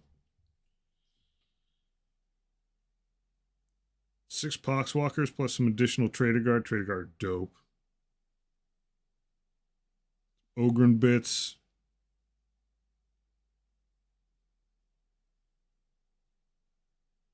That's not bad. I mean, generally, like regularly, their board games are a good way if you care about the stuff that's in it in terms of the models. Like they generally are, yeah, Psyker and a Zealot. Good to have. They tend to have high value, I guess is my point. They're gateway drugs to proper 40K.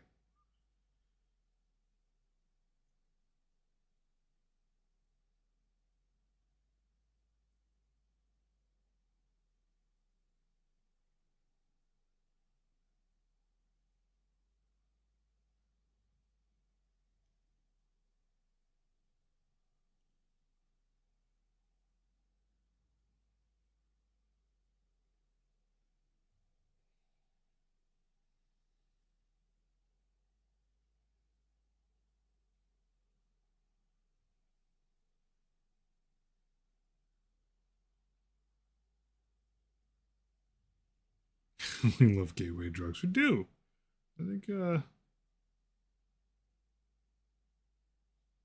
mean, quite often, if you stop at the gateway drugs, you really don't get in all that much trouble.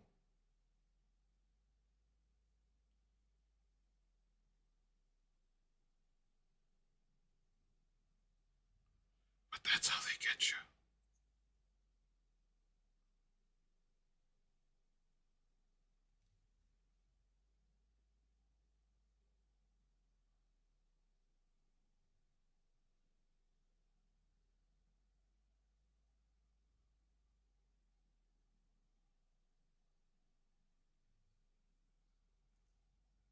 I really want to buy more minis.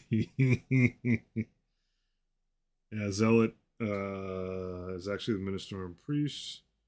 Vindicator, 35 just for that. Yep. Yep. Yeah, it absolutely does. I should investigate for sure. It's a I mean most of the board game offerings tend to be like, a pretty good deal for the plastic you get on top of it actually being a playable game. And I for one would be curious to see how Dark Tide the board game plays. Why not?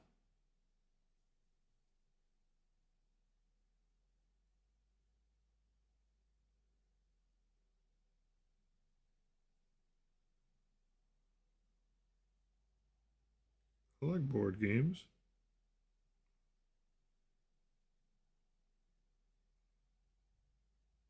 Maggot search. Found one. Plague Hulk. What the deuce, Moth? What the deuce?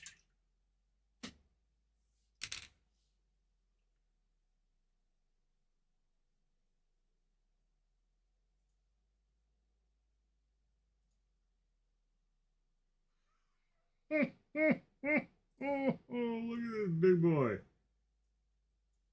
doing there, buddy? Holy mother of wow.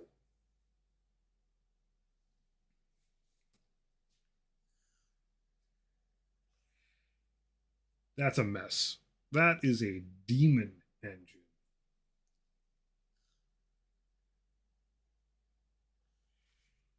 What a piece of work you are, buddy.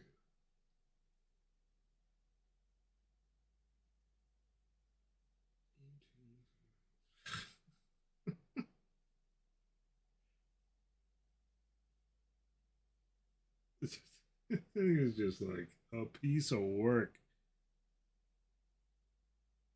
I could get down with that.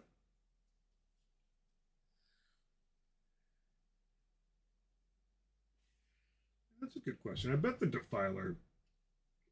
Ugh, let's see. 40K Defiler. I mean, the Defiler is also like absolutely the kind of model that, like, if I wanted to look Death Guardy, I could make it look Death Guardy. This is what you get to make it Death Guard. It's got some plates on it and stuff. Weird head though. Oh, yeah. But it actually does have Death Guard stuff on it.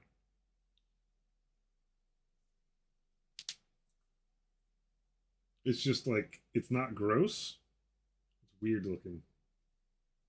It's got like some little recessed parts on some shin guards. I mean, basically, you're gonna have to add some slop, some organic slop to this. But like these kinds of legs are pretty easy to just take like, you know, Uhu type glue and just like stretch it over some spots and then paint it fleshy. It feels decidedly lacking in meat bagginess of other Death Guard demon engines.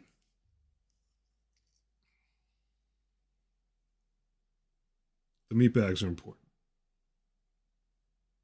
They build character.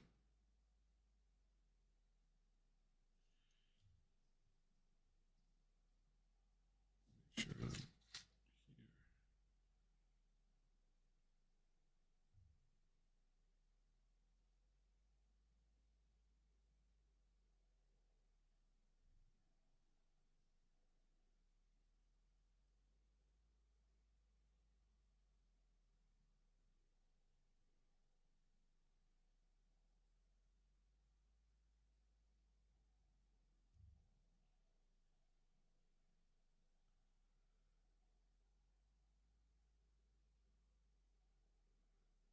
All right, maggot search.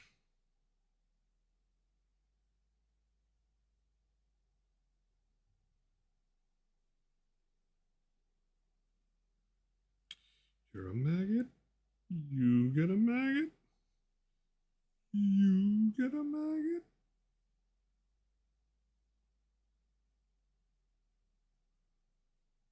Yeah, this guy's a host.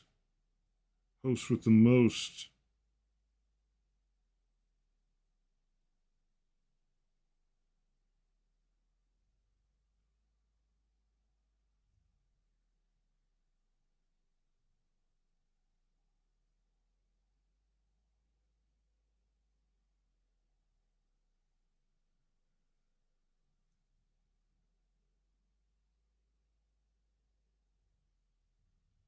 Muy bien. Amigo. That's my last guy right here.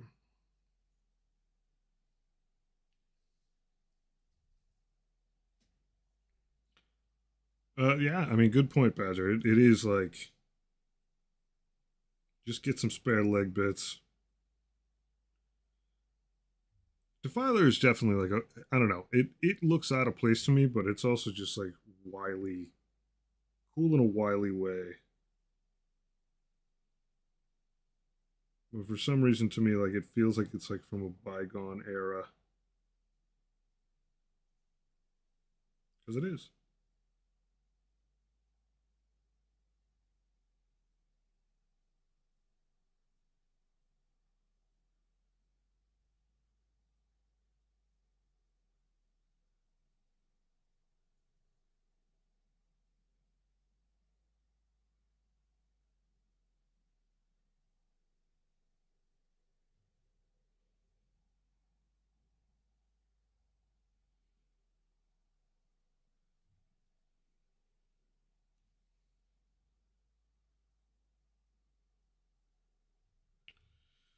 Oh, maggot. How I love the 22 years old now. Yeah, well, yeah, it is. It is definitely from a bygone. 22 years. Yeesh. It is kind of crazy that it's like still legit.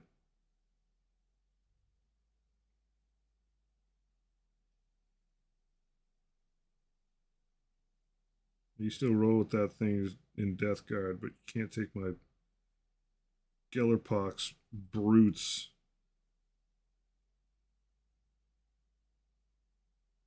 What a shame.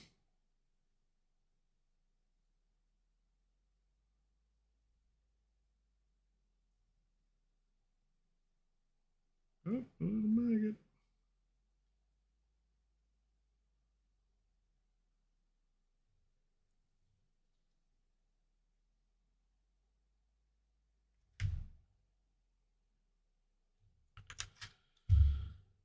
All right, gang.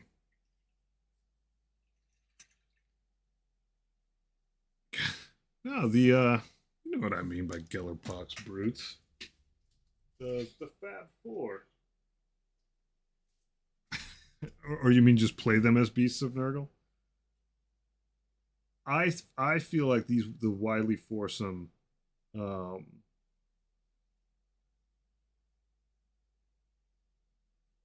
I should just play them. I should just use the Legends rules.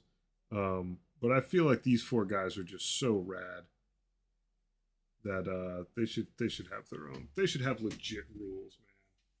They're so freaking hype. Like, oh my god! Like, why don't you give me normal rules for this dude? He's so sick. A goon.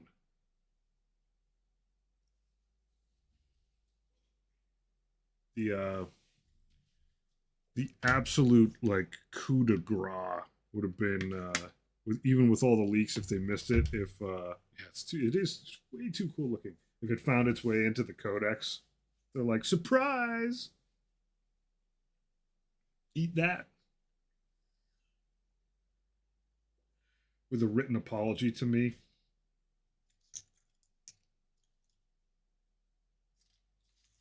All right, so ugh, heaping piles of little sickly boys.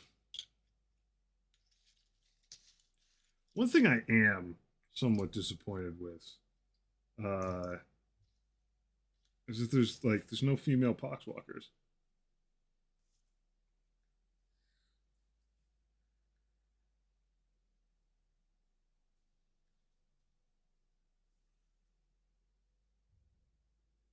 Side guys from Age of Sigmar. Oh yeah,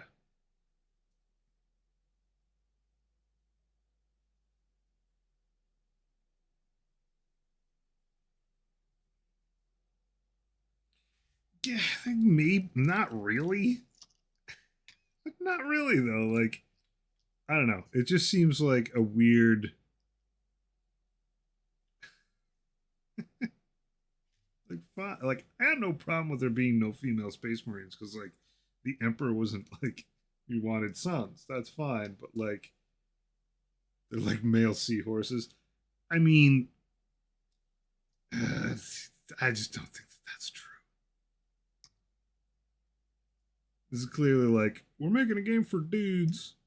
Forgot like the zombie woman is like the classic like long straggly half ripped out hair like they might be boys but they birth the gifts. That's true. Seems like an oversight. I'm not trying to be like inclusionist. I'm just saying that like when you spread pox to a whole planet, spread to the whole planet. I mean, I'm also like a little disappointed that there's no child poxwalkers.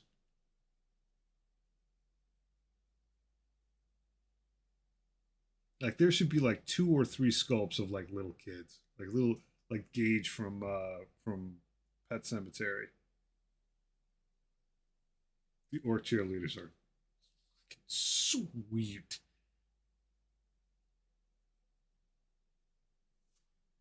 Or cheerleaders are the bomb.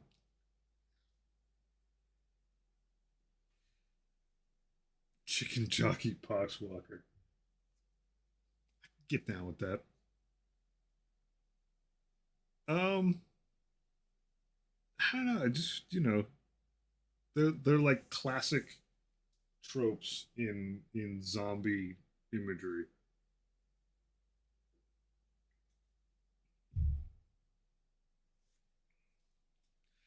Anywho, it is, even though it's a weekend, it's past my bedtime.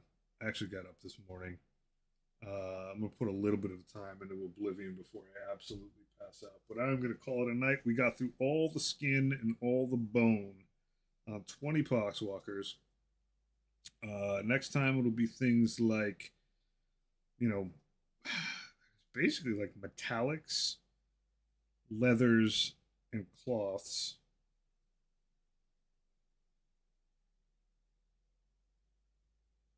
And I think, basically at that point, I'll just base these guys and be able to play them.